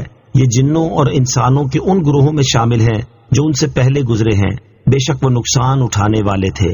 وَقَيَّضْنَا لَهُمْ قُرَنَاءَ، اور ہم نے کافروں کے لیے کچھ ساتھی مقرر کر دیے، یعنی اللہ تعالیٰ نے دنیا میں کافروں کے لیے شیطانوں میں سے کچھ ساتھی مقرر کر دیے جنہوں نے ان کے لیے دنیا کی زیب و زینت اور نفس کی خواہشات کی پیروی کرنے کو خوبصورت بنا کر پیش کیا، تو انہوں نے دنیا کو آخرت پر ترجیح دے دی، اور شیطانوں نے انہیں یہ وسوسہ ڈالا کہ نہ مرنے کے بعد اٹھنا ہے، نہ حساب، نہ عذاب، بس چین ہی چین ہے، تو اس کی وجہ سے کفار آخرت کو جھٹلانے لگے۔ ان کافروں پر بھی اس عذاب کی بات پوری ہو گئی ہے جو ان سے پہلے گزرے ہوئے کافر جنوں اور انسانوں کے گروہوں پر ثابت ہو چکی ہے، بے شک وہ نقصان اٹھانے والے تھے، اسی وجہ سے عذاب کے مستحق ہوئے۔ وَقَالَ الَّذِينَ كَفَرُوا لَا تَسْمَعُوا لِهَذَا الْقُرْآنِ وَالْغَوْا فِيهِ لَعَلَّكُمْ تَغْلِبُونَ۔ ترجمہ، اور کافروں نے کہا اس قرآن کو نہ سنو اور اس میں فضول شور و غل مچاؤ تاکہ تم غالب آ جاؤ۔ وَقَالَ الَّذِينَ كَفَرُوا لَا تَسْمَعُوا لِهَذَا الْقُرْآنِ، اور کافروں نے کہا اس قرآن کو نہ سنو۔ اس آیت مبارکہ میں مشرکین قریش کے بارے میں بیان کیا گیا کہ وہ قرآن پاک کی تاثیر سے اس قدر خوفزدہ تھے کہ لوگوں کو دل جمعی کے ساتھ قرآن پاک سننے نہیں دیتے تھے، بلکہ ان کی عادت یہی تھی کہ جس وقت قرآن پاک کی تلاوت کی جاتی تو شور مچانا شروع کر دیتے، سیٹیاں بجاتے اور طرح طرح سے آوازیں بلند کرتے۔ مقصد صرف یہ تھا کہ لوگ قرآن پاک کی تلاوت نہ سن سکیں، کیونکہ اگر انہوں نے اس کو دل جمعی سے سن لیا تو ایمان لے آئیں گے۔ اس آیت مبارکہ سے معلوم ہوتا ہے کہ قرآن پاک کی تاثیر سے کفار بھی خوفزدہ تھے۔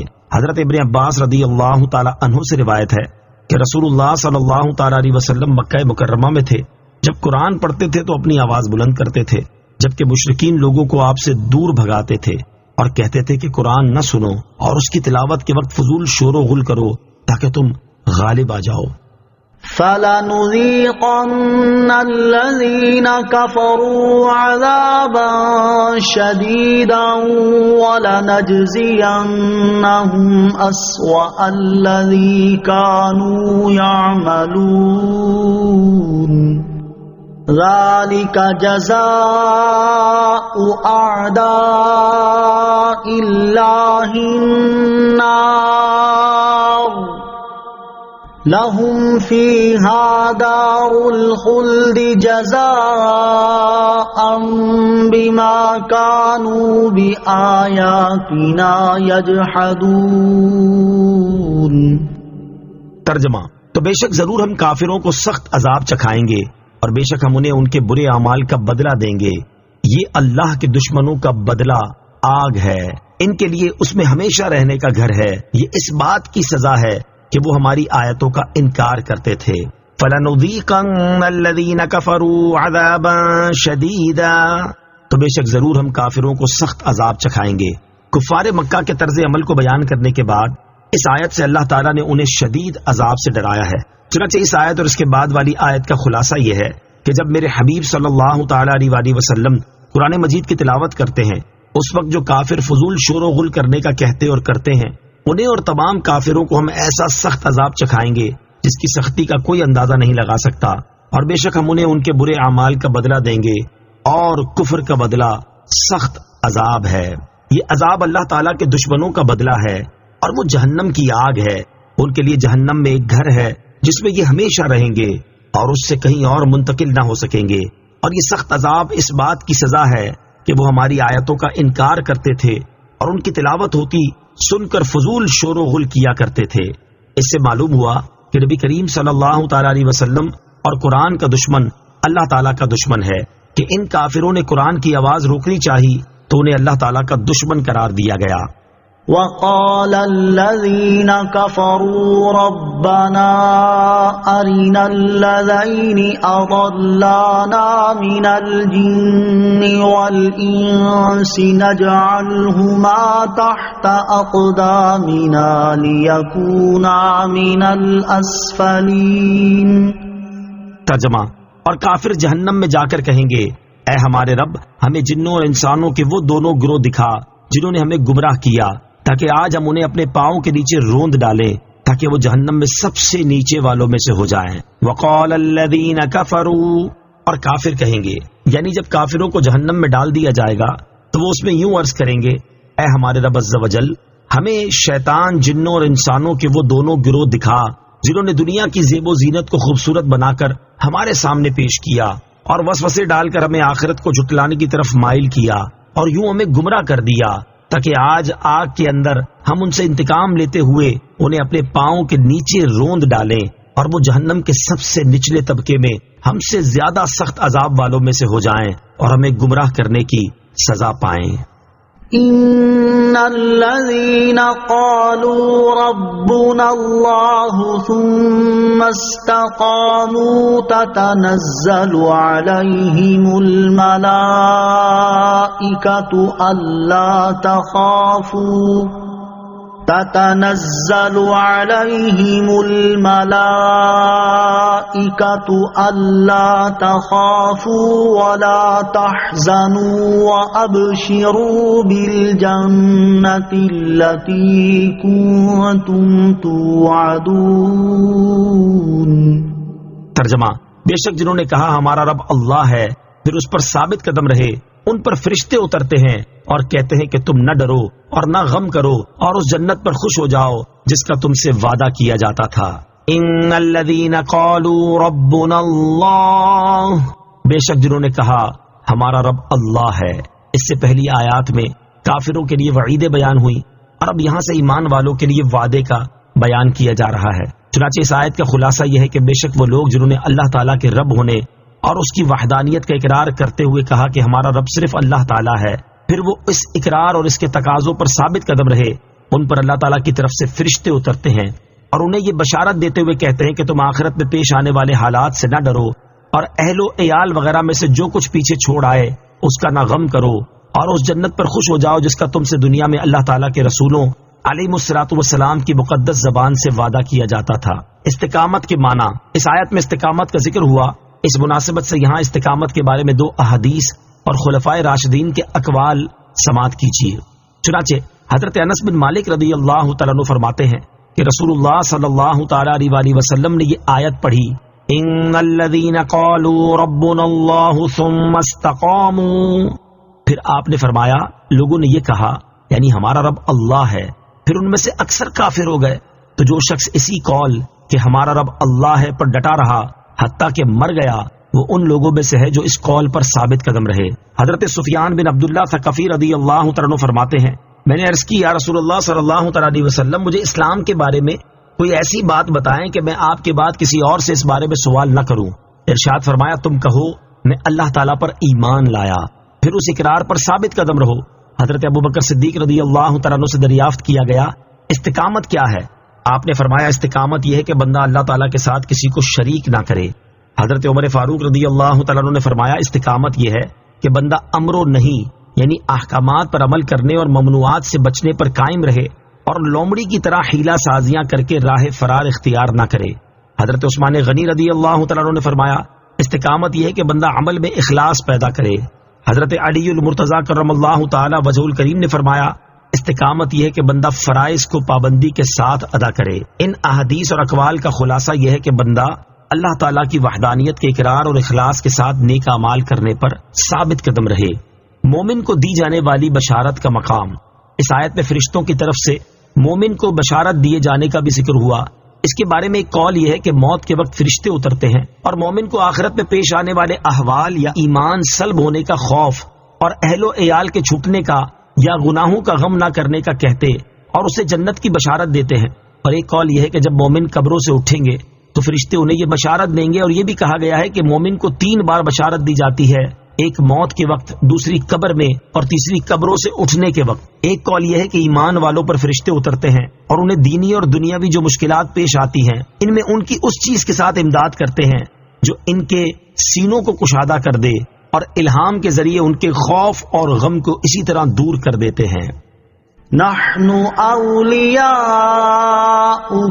فی الحیات الدنیا وفی الآخرہ وَلَكُمْ فِيهَا مَا تَشْتَهِي أَنفُسُكُمْ وَلَكُمْ فِيهَا مَا تَدَّعُونَ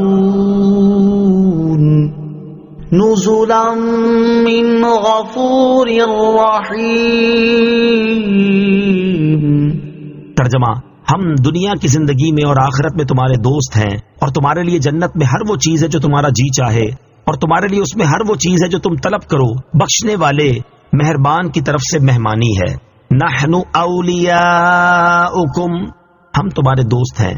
اس آیت اور اس کے بعد والی آیت کا خلاصہ یہ ہے کہ فرشتے ایمان والوں کو جنت کی بشارت دینے کے ساتھ یہ کہیں گے کہ ہم تو تمہارے دوست ہیں، دنیا کی زندگی میں ہم تمہاری حفاظت کرتے تھے اور آخرت میں بھی تمہارے ساتھ رہیں گے، اور جب تک جنت میں داخل نہ ہو جاؤ تب تک تم سے جدا نہ ہوں گے، اور تمہارے لیے جنت میں ہر وہ کرامت، نعمت اور لذت ہے جو تمہارا جی چاہے، اور تمہارے لیے اس میں ہر وہ چیز ہے جو تم طلب کرو. یہ اس رب تعالیٰ کی طرف سے تمہاری مہمانی ہے جو بڑے بڑے گناہوں کو بخشنے والا، گناہوں کو اپنی رحمت سے نیکیوں میں تبدیل فرما دینے والا اور اطاعت گزار مومنوں پر خاص رحم فرمانے والا ہے. جنتی نعمتوں کے بارے میں ایک حدیث پاک. یہاں جنت کی نعمتوں کے بارے میں ایک حدیث پاک سماعت کیجیے. چنانچہ حضرت جابر رضی اللہ تعالیٰ عنہ سے روایت ہے، رسول اللہ صلی اللہ تعالیٰ علیہ وسلم نے ارشاد فرمایا جنتی اپنی مجلس میں ہوں گے کہ ان کے لیے جنت کے دروازے پر ایک نور ظاہر ہوگا. وہ اپنا سر اٹھائیں گے تو کیا دیکھیں گے کہ ان کا رب عز و جل جلوہ فرما ہے. اللہ تعالیٰ ارشاد فرمائے گا اے جنتیوں مجھ سے مانگو. وہ عرض کریں گے ہم تجھ سے سوال کرتے ہیں کہ تو ہم سے راضی ہو جا. اللہ تعالیٰ ارشاد فرمائے گا میری رضا نے ہی تو تمہیں میرے اس گھر میں اتارا ہے اور تمہیں یہ عزت دی ہے تو تم مجھ سے کچھ اور مانگو. جنتی عرض کریں گے ہم تجھ سے مزید نعمتوں کا سوال کرتے ہیں تو انہیں سرخ یاقوت کے گھوڑے عطا کیے جائیں گے جن کی لگامیں سبز زبرجد اور سرخ یاقوت کی ہوں گی. وہ جنتی ان پر سوار ہوں گے اور وہ گھوڑے اپنے قدم حد نگاہ پر رکھیں گے. اللہ تعالیٰ درختوں کو حکم دے گا تو ان پر پھل آ جائیں گے اور جنتیوں کے پاس حوریں عین آئیں گی جو کہیں گی ہم نرم و نازک ہیں اور ہم سخت نہیں ہیں، ہم ہمیشہ رہنے والی ہیں، ہم پر موت نہیں آتی اور معزز لوگوں کی بیویاں ہیں. اللہ تعالیٰ کستوری کے ٹیلے کو حکم دے گا جو سفید اور مہکتا ہوگا تو وہ ان پر خوشبو بکھیر دے گا جسے مثیرہ کہتے ہیں، یہاں تک کہ فرشتے انہیں جنت عدن میں لے جائیں گے جو جنت کا وسط ہے. فرشتے کہیں گے اے ہمارے رب عز و جل لوگ حاضر ہو گئے ہیں. تو کہا جائے گا صادقین کو خوش آمدید، اطاعت گزاروں کو خوش آمدید. تو ان کے لیے حجاب اٹھا دیا جائے گا، وہ اللہ تعالیٰ کا دیدار کریں گے اور رحمان کے نور سے لطف اٹھائیں گے. یہاں تک کہ وہ ایک دوسرے کو نہیں دیکھیں گے. پھر اللہ پاک ارشاد فرمائے گا تم اپنے محلات کی طرف تحائف کے ساتھ واپس لوٹ جاؤ. وہ اس حال میں واپس لوٹیں گے کہ ایک دوسرے کو دیکھ رہے ہوں گے. رسول اللہ صلی اللہ تعالی علیہ وسلم نے ارشاد فرمایا اللہ تعالیٰ کے فرمان نزلا من غفور الرحیم کا یہی مفہوم ہے. ومن احسن قولا ممن دعا الى الله وعمل صالحا وقال انني من المسلمین. ترجمہ اور اس سے زیادہ کس کی بات اچھی جو اللہ کی طرف بلائے اور نیکی کرے اور کہے کہ بے شک میں مسلمان ہوں. ومن احسن قولا ممن دعا الى اللہ اور اس سے زیادہ کس کی بات اچھی جو اللہ کی طرف بلائے. اس سے پہلی آیات میں کفار کے جو اقوال ذکر فرمائے گئے ان سے معلوم ہوتا تھا کہ کفار سید المرسلین صلی اللہ تعالی علیہ وسلم کی دعوت حق سے بہت زیادہ منہ موڑتے ہیں. جیسے کافروں نے آپ صلی اللہ تعالی علیہ وسلم سے کہا ہمارے دل اس بات سے پردوں میں ہیں جس کی طرف تم ہمیں بلاتے ہو. اس سے ان کی مراد یہ تھی کہ ہم آپ کی بات کو قبول نہیں کرتے اور نہ ہی آپ کی دی ہوئی دلیل کی طرف متوجہ ہوں گے. یوں ہی کافروں نے اپنی جہالت کا بھرپور مظاہرہ کرتے ہوئے لوگوں سے کہا کہ اس قرآن کو نہ سنو اور اس میں فضول شور و غل کرو. اور اب گویا کہ یہاں سے تاجدار رسالت صلی اللہ تعالی علیہ وسلم کو تسلی دی جا رہی ہے کہ اے پیارے حبیب صلی اللہ تعالی علیہ وسلم کافروں نے اگرچہ آپ سے بہت دل آزاری والی باتیں کی ہیں لیکن آپ ان کی باتوں اور جاہلانہ حرکتوں کی پرواہ نہ فرمائیں اور مسلسل تبلیغ فرماتے رہیں کیونکہ دین حق کی دعوت دینا سب سے بڑی عبادت اور سب سے اہم اطاعت ہے اور اس سے زیادہ کسی کی بات اچھی نہیں جو اللہ تعالیٰ کی توحید اور عبادت کی طرف بلائے اور نیک کام کرے اور کہے کہ میں مسلمان ہوں. یہاں دعوت دینے والے سے کون مراد ہے؟ اس کے بارے میں مفسرین کا ایک قول تو یہی ہے کہ اس سے مراد حضور سید المرسلین صلی اللہ تعالی علیہ وآلہ وسلم ہے. یہ بھی کہا گیا کہ اس سے وہ مومن مراد ہے جس نے نبی کریم علیہ الصلوۃ والسلام کی دعوت کو قبول کیا اور دوسروں کو نیکی کی دعوت دی. اور حضرت عائشہ صدیقہ رضی اللہ تعالی عنہا نے فرمایا کہ میرے نزدیک یہ آیت مؤذنوں کے حق میں نازل ہوئی. اور ایک قول یہ بھی ہے کہ جو کوئی کسی طریقے پر بھی اللہ پاک کی طرف دعوت دے وہ اس آیت میں داخل ہے. اللہ تعالیٰ کی طرف بلانے کے مراتب. یاد رہے کہ اللہ تعالیٰ کی طرف بلانے کے کئی مرتبے ہیں. پہلا مرتبہ انبیاء کرام علیہ الصلوۃ والسلام کا دعوت دینا کیونکہ یہ معجزات حجتوں دلیلوں اور تلوار سبھی طریقوں کے ساتھ لوگوں کو اللہ تعالیٰ کی طرف بلاتے ہیں. یہ مرتبہ انبیاء کرام علیہ الصلوۃ والسلام ہی کے ساتھ خاص ہے. دوسرا مرتبہ علماء کرام کا دعوت دینا یہ فقط حجتوں اور دلائل کے ساتھ لوگوں کو اللہ تعالیٰ کی طرف دعوت دیتے ہیں. اور علماء تین طرح کے ہوتے ہیں. نمبر 1 اللہ تعالیٰ کی ذات کی معرفت رکھنے والے. نمبر 2 اللہ تعالیٰ کی صفات کی معرفت رکھنے والے. نمبر 3 اللہ پاک کے احکام کو جاننے والے. تیسرا مرتبہ مجاہدین کا دعوت دینا یہ کفار کو تلوار کے ساتھ اللہ پاک کی طرف بلاتے ہیں اور ان سے جہاد کرتے رہتے ہیں یہاں تک کہ وہ دین میں داخل ہو جائیں اور طاعت قبول کر لیں. چوتھا مرتبہ اذان دینے والوں کا ہے کیونکہ یہ اذان دے کر لوگوں کو اللہ کریم کی عبادت یعنی نماز کے لیے بلاتے ہیں. مبلغ کے لیے باعمل ہونا ضروری ہے. اس آیت میں جو یہ فرمایا گیا کہ اس سے زیادہ کس کی بات اچھی جو اللہ کی طرف بلائے اور نیکی کرے، اس سے معلوم ہوا کہ جو شخص لوگوں کو اللہ تعالیٰ پر ایمان لانے اور اس کے دیے ہوئے احکامات پر عمل کرنے کی دعوت دے رہا ہے وہ خود بھی اللہ تعالیٰ کا اطاعت گزار اور اس کے احکامات پر عمل کرنے والا ہو. یاد رہے کہ بے عمل مبلغ اللہ کریم کی سخت ناراضی کا مستحق ہو سکتا ہے، جیسا کہ اللہ کریم ارشاد فرماتا ہے یا ایھا الذین آمنوا لما تقولون ما لا تفعلون کبر مقتا عند اللہ ان تقولوا ما لا تفعلون. ترجمہ اے ایمان والو وہ بات کیوں کہتے ہو جو کرتے نہیں؟ اللہ کے نزدیک یہ بڑی سخت ناپسندیدہ بات ہے کہ تم وہ کہو جو نہ کرو. اور ارشاد فرماتا ہے اتأمرون الناس بالبر وتنسون انفسکم وانتم تتلون الکتاب افلا تعقلون. ترجمہ کیا تم لوگوں کو بھلائی کا حکم دیتے ہو اور اپنے آپ کو بھولتے ہو حالانکہ تم کتاب پڑھتے ہو؟ تو کیا تمہیں عقل نہیں؟ یوں ہی بے عمل مبلغ قیامت کے دن جہنم کے عذاب میں بھی مبتلا ہو سکتا ہے، جیسا کہ حضرت ولید بن عقبہ رضی اللہ تعالی عنہ سے روایت ہے. نبی پاک صلی اللہ تعالی علیہ وسلم نے ارشاد فرمایا جنت والوں میں سے کچھ لوگ جہنم والوں میں سے کچھ لوگوں کی طرف جائیں گے تو ان سے کہیں گے اللہ تعالیٰ کی قسم ہم تو اسی وجہ سے جنت میں داخل ہو گئے جو تم ہمیں سکھاتے تھے، لیکن تم کس وجہ سے جہنم میں داخل ہوئے؟ وہ کہیں گے ہم جو تمہیں کہتے تھے وہ خود نہیں کرتے تھے. حضرت اسامہ بن زید رضی اللہ تعالی عنہ سے روایت ہے رسول کریم صلی اللہ تعالی علیہ وآلہ وسلم نے ارشاد فرمایا قیامت کے دن ایک شخص کو لا کر دوزخ میں جھونک دیا جائے گا، اس کی انتڑیاں اس کے پیٹ سے نکل کر بکھر جائیں گی اور وہ ان کے ساتھ اس طرح چکر کاٹ رہا ہوگا جس طرح گدھا چکی کے گرد چکر کاٹتا ہے۔ جہنمی اس کے گرد اکٹھے ہو جائیں گے اور کہیں گے اے فلاں شخص کیا بات ہے، کیا تم ہمیں نیکی کا حکم نہیں دیتے اور برائی سے نہیں روکتے تھے؟ وہ کہے گا کیوں نہیں، میں تمہیں تو نیکی کا حکم دیتا تھا لیکن خود نیک عمل نہیں کرتا تھا، اور میں تمہیں تو برے کاموں سے روکتا تھا لیکن خود برے کام کرتا تھا، اسی وجہ سے مجھے جہنم میں ڈال دیا گیا ہے۔ اور حضرت انس بن مالک رضی اللہ تعالیٰ عنہ سے روایت ہے، رسول اکرم صلی اللہ تعالیٰ علیہ وآلہ وسلم نے ارشاد فرمایا میں معراج کی رات ایسے لوگوں کے پاس سے گزرا جن کے ہونٹ آگ سے بنی ہوئی کینچیوں کے ساتھ کاٹے جا رہے تھے۔ میں نے کہا اے جبرائیل علیہ السلام یہ کون لوگ ہیں؟ انہوں نے عرض کی یہ آپ کی امت میں سے وہ لوگ ہیں جو خطیب یعنی عالم، واعظ اور شاعر تھے، یہ لوگوں کو تو نیک کام کرنے کا حکم دیتے لیکن اپنے آپ کو بھول جاتے تھے، حالانکہ یہ قرآن مجید کی تلاوت کرتے تھے، تو کیا انہیں عقل نہیں تھی؟ لہٰذا ہر مبلغ کو چاہیے کہ لوگوں کو نیک کاموں کا حکم دینے اور برے کاموں سے منع کرنے کے ساتھ ساتھ خود بھی نیک کام کرے اور برے کاموں سے باز رہے تاکہ اللہ تبارک و تعالیٰ کی ناراضی اور جہنم کے عذاب سے محفوظ رہے۔ اللہ کریم ہر مسلمان کو نیک اور باعمل مبلغ بننے کی توفیق عطا فرمائے، آمین۔ کلام میں تاثیر پیدا ہونے کا ذریعہ، یاد رہے کسی بھی مبلغ کے کلام میں تاثیر پیدا ہونے کا بنیادی ذریعہ اس کا باعمل ہونا ہے، کیونکہ جو مبلغ خود باعمل ہے تو اس کے حال سے یہ ظاہر ہو رہا ہے کہ اس کا کلام اس کی اپنی ذات پر اثر انداز ہو رہا ہے، اور جو مبلغ خود بے عمل ہے تو اس کے حال سے یہ واضح ہو رہا ہے کہ اس کا کلام اس کی اپنی ذات پر اثر نہیں کر رہا، اور جب اس کے کلام کا یہ حال ہے تو وہ دوسروں پر کیسے اثر انداز ہوگا۔ اسی چیز کو بیان کرتے ہوئے علامہ احمد ساوی رحمۃ اللہ تعالی فرماتے ہیں جو شخص اپنے رب عز و جل کے حکم کو پورا کرے اور اس کی منع کردہ چیزوں سے اجتناب کرے اور نیک اعمال کے ساتھ متصف ہو کر لوگوں کو اللہ تبارک و تعالیٰ کی طرف بلائے تو اس کی بات مانی جائے گی اور اس کا کلام دلوں میں اثر بھی کرے گا، اور جس کا حال اس کے برخلاف ہو تو نہ اس کی بات مانی جائے گی اور نہ ہی اس کا کلام دلوں میں اثر کرے گا، کیونکہ جس کا کلام اس کی اپنی ذات پر اثر انداز نہیں ہو رہا تو اس کے علاوہ کسی اور پر بدرجہ اولا اثر نہیں کرے گا۔ لہذا اس اعتبار سے بھی ہر مبلغ کے لیے باعمل ہونا ضروری ہے تاکہ اس کے کلام میں اللہ کریم تاثیر پیدا فرما دے اور لوگ اس کی نصیحت و ہدایت سن کر راہ راست پر آنا شروع ہو جائیں۔ مسلمان ہونے کا فقط زبان سے اقرار نہ ہو بلکہ دل میں اس کا اعتقاد بھی ہو۔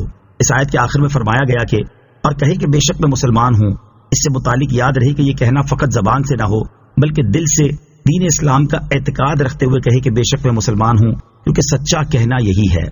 وَلَا تَسْتَوِي الْحَسَنَةُ وَلَا السَّيِّئَةُ ادفع بالتي هي احسن فاذا الذي بينك وبينه عداوة كأنه ولي حميم۔ ترجمہ، اور اچھائی اور برائی برابر نہیں ہو سکتی، برائی کو بھلائی کے ساتھ دور کر دو تو تمہارے اور جس شخص کے درمیان دشمنی ہوگی وہ اس وقت ایسا ہو جائے گا جیسے وہ گہرا دوست ہے۔ وَلَا تَسْتَوِي الْحَسَنَةُ وَلَا السَّيِّئَةُ، اور اچھائی اور برائی برابر نہیں ہو سکتی۔ اس آیت کا ایک معنی یہ ہے کہ نیکی اور گناہ برابر نہیں، بلکہ نیکی خیر ہے اور گناہ شر، اور خیر و شر برابر نہیں ہو سکتے۔ دوسرا معنی یہ ہے کہ نیکوں کے مراتب برابر نہیں، بلکہ بعض نیکیاں دوسری نیکیوں سے اعلیٰ ہیں۔ اسی طرح گناہوں کے مراتب برابر نہیں، بلکہ بعض گناہ دوسرے گناہوں سے بڑے ہیں، تو لوگوں میں بڑے مرتبے والا وہ ہے جو بڑی بڑی نیکیاں کرتا ہے، اور بدتر مرتبے والا وہ ہے جو بڑے بڑے گناہ کرتا ہے۔ آیت وَلَا تَسْتَوِي الْحَسَنَةُ وَلَا السَّيِّئَةُ سے حاصل ہونے والی معلومات۔ اس آیت سے دو باتیں معلوم ہوئیں۔ نمبر ایک، نیکی ہر حال میں ہی نیکی ہے، خواہ وہ معاشرے کے رسم و رواج کے مطابق ہو یا نہ ہو، اور برائی برائی ہی ہے چاہے وہ رسم و رواج کے مطابق ہو۔ نمبر دو، صحیح عقیدے والا اور برے عقیدے والا دونوں برابر نہیں ہو سکتے۔ ادفع باللتی ہی احسن، برائی کو بھلائی کے ساتھ دور کر دو۔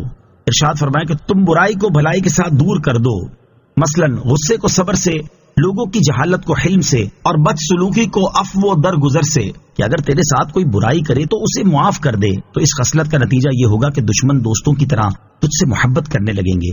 شان نزول، کہا گیا کہ یہ آیت ابو سفیان کے بارے میں نازل ہوئی کہ ان کی شدید عداوت کے باوجود نبی کریم علیہ الصلوۃ والسلام نے ان کے ساتھ نیک سلوک کیا اور ان کی صاحبزادی کو اپنی زوجیت کا شرف عطا فرمایا، تو اس کا نتیجہ یہ ہوا کہ ابو سفیان تاجدار رسالت صلی اللہ تعالی علیہ وآلہ وسلم سے سچے محبت کرنے والے اور آپ کے جان نثار صحابی بن گئے۔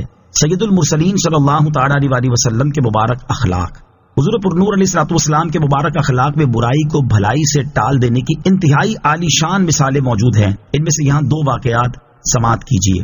نمبر 1، حضرت عبداللہ بن عبید رضی اللہ تعالی عنہ فرماتے ہیں جب غزوہ احد میں رسول کریم صلی اللہ تعالی علیہ وآلہ وسلم کے سامنے والے مبارک دانت شہید ہوئے اور آپ کا چہرہ انور لہو لہان ہو گیا تو عرض کی گئی یا رسول اللہ صلی اللہ تعالی علیہ وآلہ وسلم آپ ان کافروں کے خلاف دعا فرمائیں۔ تاجدار رسالت صلی اللہ تعالی علیہ وسلم نے کمال صبر کا مظاہرہ کرتے ہوئے ارشاد فرمایا بے شک اللہ تعالیٰ نے مجھے تانے دینے والا اور لعنت کرنے والا بنا کر نہیں بھیجا بلکہ مجھے دعوت دینے والا اور رحمت فرمانے والا بنا کر بھیجا ہے۔ پھر آپ علیہ الصلوۃ والسلام نے دعا فرمائی اے اللہ عز و جل میری قوم کو دین اسلام کی ہدایت دے کیونکہ وہ مجھے جانتے نہیں۔ حضرت علامہ قاضی عیاض رحمۃ اللہ تعالی فرماتے ہیں اس حدیث پاک پر غور کرو کہ اس میں کس قدر فضیلت، درجات، احسان، حسن خلق، بے انتہا صبر اور حلم جیسے اوصاف جمع ہیں، کیونکہ حضور اقدس علیہ الصلوۃ والسلام نے صرف ان سے خاموشی اختیار کرنے پر ہی اکتفا نہیں فرمایا بلکہ ان زخم دینے والوں کو معاف بھی فرما دیا۔ پھر شفقت و محبت فرماتے ہوئے ان کے لیے یہ دعا بھی فرمائی کہ اے اللہ عز و جل ان کو ہدایت دے۔ پھر اس شفقت و رحمت کا سبب بھی بیان فرما دیا کہ یہ میری قوم ہے۔ پھر ان کی طرف سے عذر بیان فرما دیا کہ یہ ناسمجھ لوگ ہیں، بد کریں ہر دم برائی، تم کہو ان کا بھلا ہو۔ نمبر 2، حضرت انس رضی اللہ تعالیٰ عنہ فرماتے ہیں میں ایک مرتبہ رسول پاک علیہ الصلوۃ والسلام کے ہمراہ چل رہا تھا اور آپ کے اوپر ایک نجرانی چادر تھی جس کے کنارے موٹے تھے۔ اتنے میں ایک اعرابی میرا اور اس نے آپ صلی اللہ تعالی علیہ وسلم کی چادر کو پکڑ کر بڑے زور سے کھینچا، یہاں تک کہ میں نے حضور اقدس علیہ الصلوۃ والسلام کے کندھے پر زور سے چادر کھینچے جانے کی وجہ سے رگڑ کا نشان دیکھا۔ اس اعرابی نے کہا اے محمد صلی اللہ تعالی علیہ وآلہ وسلم اللہ کریم نے جو مال آپ کو دیا ہے وہ میرے ان اونٹوں پر لاد دو کیونکہ آپ نہ مجھے اپنے مال سے دیتے ہیں اور نہ ہی اپنے والد کے مال سے دیتے ہیں۔ سید العالمین صلی اللہ تعالی علیہ وآلہ وسلم خاموش رہے اور صرف اتنا فرمایا کہ مال تو اللہ تعالیٰ کا ہی ہے، میں تو اس کا بندہ ہوں۔ پھر ارشاد فرمایا کہ اے اعرابی کیا تم سے اس کا بدلہ لیا جائے جو تم نے میرے ساتھ سلوک کیا؟ اس نے عرض کی نہیں۔ ارشاد فرمایا کیوں نہیں؟ اعرابی نے عرض کی کیونکہ آپ کی یہ عادت کریمہ ہی نہیں کہ آپ برائی کا بدلہ برائی سے لیں۔ اس کی یہ بات سن کر نبی پاک صلی اللہ تعالی علیہ وآلہ وسلم مسکرا دیے اور ارشاد فرمایا اس کے ایک اونٹ کو جو سے اور دوسرے کو کھجور سے بھر دو۔ دین اسلام کی شاہکار تعلیم۔ اس آیت سے معلوم ہوا کہ دین اسلام میں مسلمانوں کو اخلاقیات کی انتہائی اعلیٰ، جامع اور شاہکار تعلیم دی گئی ہے کہ برائی کو بھلائی سے ٹال دو، جیسے کسی کی طرف سے تکلیف پہنچے تو اس پر صبر کرو، کوئی جہالت اور بے وقوفی کا برتاؤ کرے تو اس پر حلم و بردباری کا مظاہرہ کرو، اور اپنے ساتھ بدسلوکی ہونے پر عفو و درگزر سے کام لو۔ اسی سے متعلق یہاں 2 احادیث بھی سماعت کیجیے۔ نمبر 1، حضرت عقبہ بن عامر رضی اللہ تعالیٰ عنہ فرماتے ہیں میں نے رسول کریم صلی اللہ تعالیٰ علیہ وسلم سے ملاقات کی اور عرض کی کہ مجھے افضل اعمال کے بارے میں بتائیے۔ ارشاد فرمایا جو تجھے محروم کرے تم اسے عطا کرو، جو تم سے رشتہ داری توڑے تم اس کے ساتھ رشتہ داری جوڑو، اور جو تم پر ظلم کرے تم اسے معاف کر دو۔ نمبر 2، حضرت ابو ہریرہ رضی اللہ تعالیٰ عنہ سے روایت ہے نبی کریم صلی اللہ تعالیٰ علیہ وسلم نے ارشاد فرمایا صدقہ مال میں کوئی کمی نہیں کرتا، اور معاف کرنے سے اللہ تبارک و تعالی بندے کی عزت ہی بڑھائے گا، اور جو اللہ تعالیٰ کے لیے عاجزی اختیار کرے تو اللہ کریم اسے بلندی عطا فرمائے گا۔ یعنی صدقے سے مال کم نہیں ہوتا بلکہ اللہ کریم اس میں برکت وغیرہ کے ذریعے اضافہ کرتا ہے، اور بدلہ لینے پر قادر ہونے کے باوجود کسی کا قصور معاف کرنے سے اللہ کریم بندے کی عزت بڑھا دیتا ہے، اور جو اللہ کی رضا اور اس کا قرب حاصل کرنے کے لیے عاجزی اختیار کرتا ہے اللہ کریم اسے دنیا اور آخرت میں بلندی عطا فرماتا ہے۔ وَمَا يُلَقَّاهَا إِلَّا الَّذِينَ صَبَرُوا وَمَا يُلَقَّاهَا إِلَّا ذُو حَظٍّ عَظِيمٍ۔ ترجمہ، اور یہ دولت صبر کرنے والوں کو ہی ملتی ہے، اور یہ دولت بڑے نصیب والے کو ہی ملتی ہے۔ وَمَا يُلَقَّاهَا إِلَّا الَّذِينَ صَبَرُوا، اور یہ دولت صبر کرنے والوں کو ہی ملتی ہے، یعنی برائیوں کو بھلائیوں سے ٹال دینے جیسی عظیم خصلت کی دولت ان لوگوں کو ہی ملتی ہے جو تکلیفوں اور مصیبتوں وغیرہ پر صبر کرتے ہیں، اور یہ دولت اسے ہی ملتی ہے جو بڑے نصیب والا ہے۔ اچھے اخلاق والا ہونا بہت بڑی نعمت ہے۔ اس آیت سے معلوم ہوا کہ اچھے اخلاق والا ہونا اللہ تعالیٰ کی بہت بڑی نعمت ہے، اس لیے ہر ایک کو چاہیے کہ وہ اچھے اخلاق اپنانے کی کوشش کرے۔ ترغیب کے لیے یہاں اچھے اخلاق کے 4 فضائل سماعت کیجیے۔ نمبر 1، ابو داؤد شریف کی حدیث ہے، حضرت ابو ہریرہ رضی اللہ تعالی عنہ سے روایت ہے نبی اکرم صلی اللہ تعالی علیہ وآلہ وسلم نے ارشاد فرمایا مومنوں میں زیادہ کامل ایمان والا وہ ہے جو اخلاق کے اعتبار سے ان میں سب سے اچھا ہے۔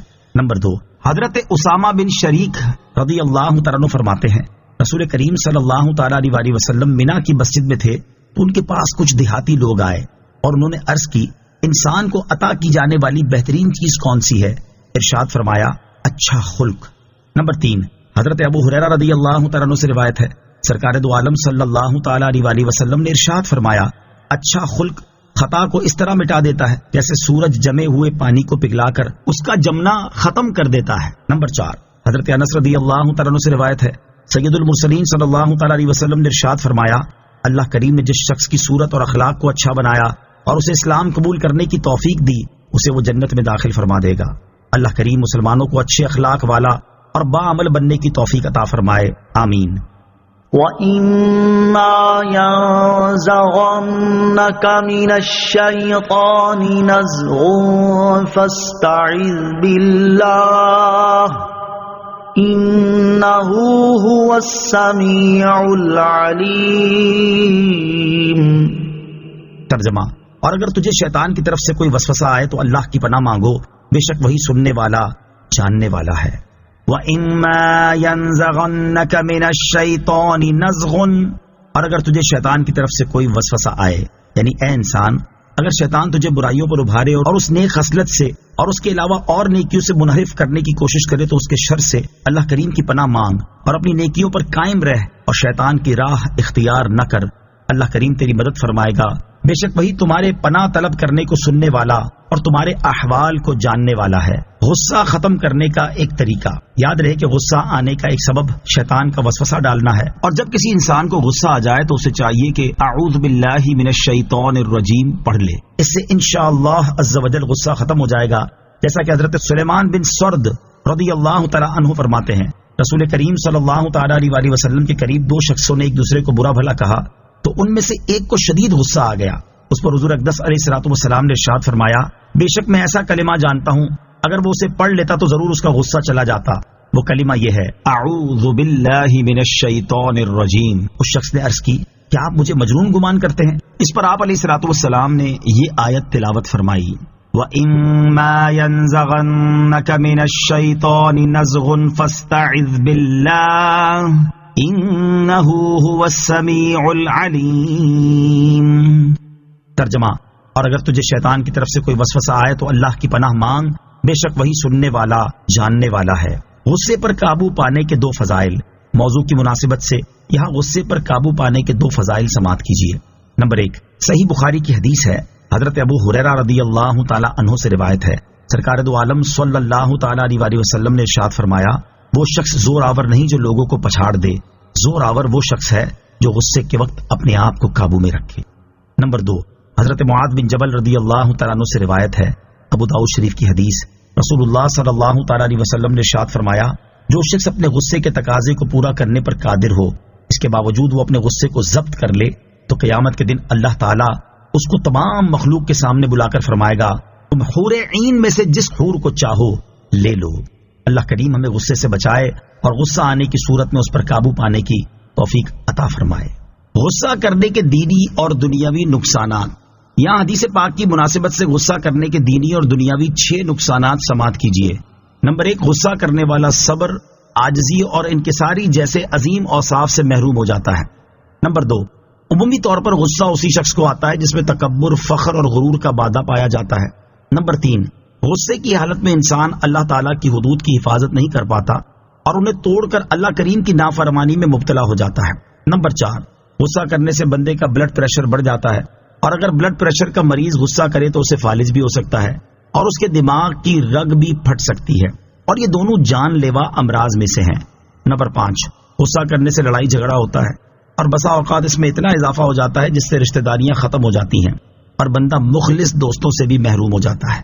نمبر 6، غصے کی حالت میں بعض اوقات انسان ایسے کام کر جاتا ہے جو اس کے لیے مستقل پریشانی اور ڈپریشن کا سبب بن جاتے ہیں، جیسے غصے کی حالت میں بیوی کو طلاق دے دینا یا کسی کو قتل کر دینا وغیرہ۔ اللہ کریم ہمیں غصہ کرنے سے بچنے اور غصہ آ جانے کی صورت میں اسے دور کرنے کے اقدامات کرنے کی توفیق عطا فرمائے، آمین۔ وَمِنْ آيَاتِهِ اللَّيْلُ وَالنَّهَارُ وَالشَّمْسُ وَالْقَمَرُ لا تسجدوا للشمس ولا للقمر واسجدوا لله الذي خلقهن إن كنتم إياه تعبدون. ترجمہ: اور رات اور دن اور سورج اور چاند سب اس کی نشانیوں میں سے ہیں. نہ سورج کو سجدہ کرو اور نہ چاند کو، اور اس اللہ کو سجدہ کرو جس نے انہیں پیدا کیا اگر تم اس کی عبادت کرتے ہو. وَمِنْ آیَاتِهِ، اور اس کی نشانیوں میں سے ہیں. اس سے پہلے آیت نمبر 33 میں بیان ہوا کہ سب سے اچھی بات اللہ کریم کی طرف بلانا ہے، اور اب اس آیت سے اللہ تعالیٰ کی وحدانیت، قدرت اور حکمت پر دلالت کرنے والی چیزوں کو بیان کیا جا رہا ہے، تاکہ یہ معلوم ہو جائے کہ اللہ کریم کی طرف بلانا اس کی ذات و صفات پر دلالت کرنے والی چیزوں کو بیان کرنے کے ذریعے بھی ہوتا ہے. چنانچہ اس آیت کا خلاصہ یہ ہے کہ رات، دن، سورج اور چاند سب اللہ کریم کی قدرت، حکمت، اس کی ربوبیت اور وحدانیت پر دلالت کرنے والی نشانیاں ہیں. تو تم نہ سورج کو سجدہ کرو اور نہ ہی چاند کو، کیونکہ یہ دونوں مخلوق ہیں اور اپنے خالق کے حکم سے مسخر ہیں، اور جو اس طرح مسخر ہو وہ عبادت کا مستحق نہیں ہو سکتا. اور تم اس اللہ کریم کو سجدہ کرو جس نے رات، دن، سورج اور چاند کو پیدا کیا ہے، اور وہی سجدہ اور عبادت کا مستحق ہے. اگر تم اللہ کریم کی عبادت کرتے ہو تو اس کے علاوہ کسی اور کو سجدہ نہ کرو. فَإِنِ اسْتَكْبَرُوا فَالَّذِينَ عِندَ رَبِّكَ يُسَبِّحُونَ لَهُ بِاللَّيْلِ وَالنَّهَارِ وَهُمْ لَا يَسْأَمُونَ. ترجمہ: تو اگر یہ تکبر کریں تو جو تمہارے رب کے پاس ہیں وہ رات اور دن اس کی پاکی بیان کرتے رہتے ہیں اور وہ اکتاتے نہیں. فَإِنِ اسْتَكْبَرُوا، تو اگر یہ تکبر کریں، یعنی اگر کفار اللہ کریم کی وحدانیت کے عظیم دلائل دیکھ لینے کے باوجود بھی غرور و تکبر کریں تو پھر بھی اللہ کریم کا کچھ نہیں بگاڑ سکتے. اور ان کفار کے سورج اور چاند کی عبادت کرنے سے یہ نہیں ہوگا کہ اللہ کریم کی عبادت اور حمد و ثنا کرنے والے ختم ہو جائیں گے، کیونکہ اللہ کریم کے پیدا کردہ فرشتے دن رات اس کی پاکی بیان کرنے میں مصروف ہیں، اور وہ پاکی بیان کرنے سے تھکتے بھی نہیں. لہذا رب کریم کی تسبیح و تقدیس کرنا لوگوں کے لیے باعث شرف ہے، نہ کہ خدا کو اس کا کوئی فائدہ ہے. نوٹ: یاد رہے کہ یہ آیت سجدہ ہے، اسے پڑھنے اور سننے والے پر سجدہ تلاوت کرنا واجب ہے. واضح رہے کہ ریکارڈڈ آیت سجدہ سننے سے سجدہ تلاوت واجب نہیں ہوتا. وَمِنْ آيَاتِهِ أَنَّكَ تَرَى الْأَرْضَ خَاشِعَةً فَإِذَا أَنزَلْنَا عَلَيْهَا الْمَاءَ اهْتَزَّتْ وَرَبَتْ إِنَّ الَّذِي أَحْيَاهَا لَمُحْيِي الْمَوْتَى إِنَّهُ عَلَى كُلِّ شَيْءٍ قَدِيرٌ. ترجمہ: اور اس کی نشانیوں میں سے ہے کہ تو زمین کو بے قدر پڑی ہوئی دیکھتا ہے، پھر جب ہم اس پر پانی اتارتے ہیں تو لہ لہانے لگتی ہے اور بڑھ جاتی ہے. بے شک جس نے اس کو زندہ کیا وہ ضرور مردوں کو زندہ کرنے والا ہے، بے شک وہ ہر شے پر قدرت رکھتا ہے. وَمِنْ آيَاتِهِ أَنَّكَ تَرَى الْأَرْضَ خَاشِعَةً، اور اس کی نشانیوں میں سے ہے کہ تو زمین کو بے قدر پڑی ہوئی دیکھتا ہے. اس آیت میں اللہ کریم کی قادر مطلق ہونے اور خاص طور پر قیامت کے دن مردوں کو زندہ کرنے پر قادر ہونے کی ایک نشانی اور دلیل بیان کی جا رہی ہے کہ تم لوگ زمین کو دیکھتے ہو کہ وہ خشک اور بنجر پڑی ہوتی ہے، اور جب اللہ کریم کے فضل و کرم سے اس پر بارش ہوتی ہے تو وہ تر و تازہ ہو کر لہ لہانے لگتی ہے. تو جو ذات اس مردہ زمین میں زندگی پیدا کر کے اس سے پھل اور سبزیاں نکالنے پر قادر ہے، بے شک وہ اس پر بھی قادر ہے کہ مردوں کو زندہ کر دے.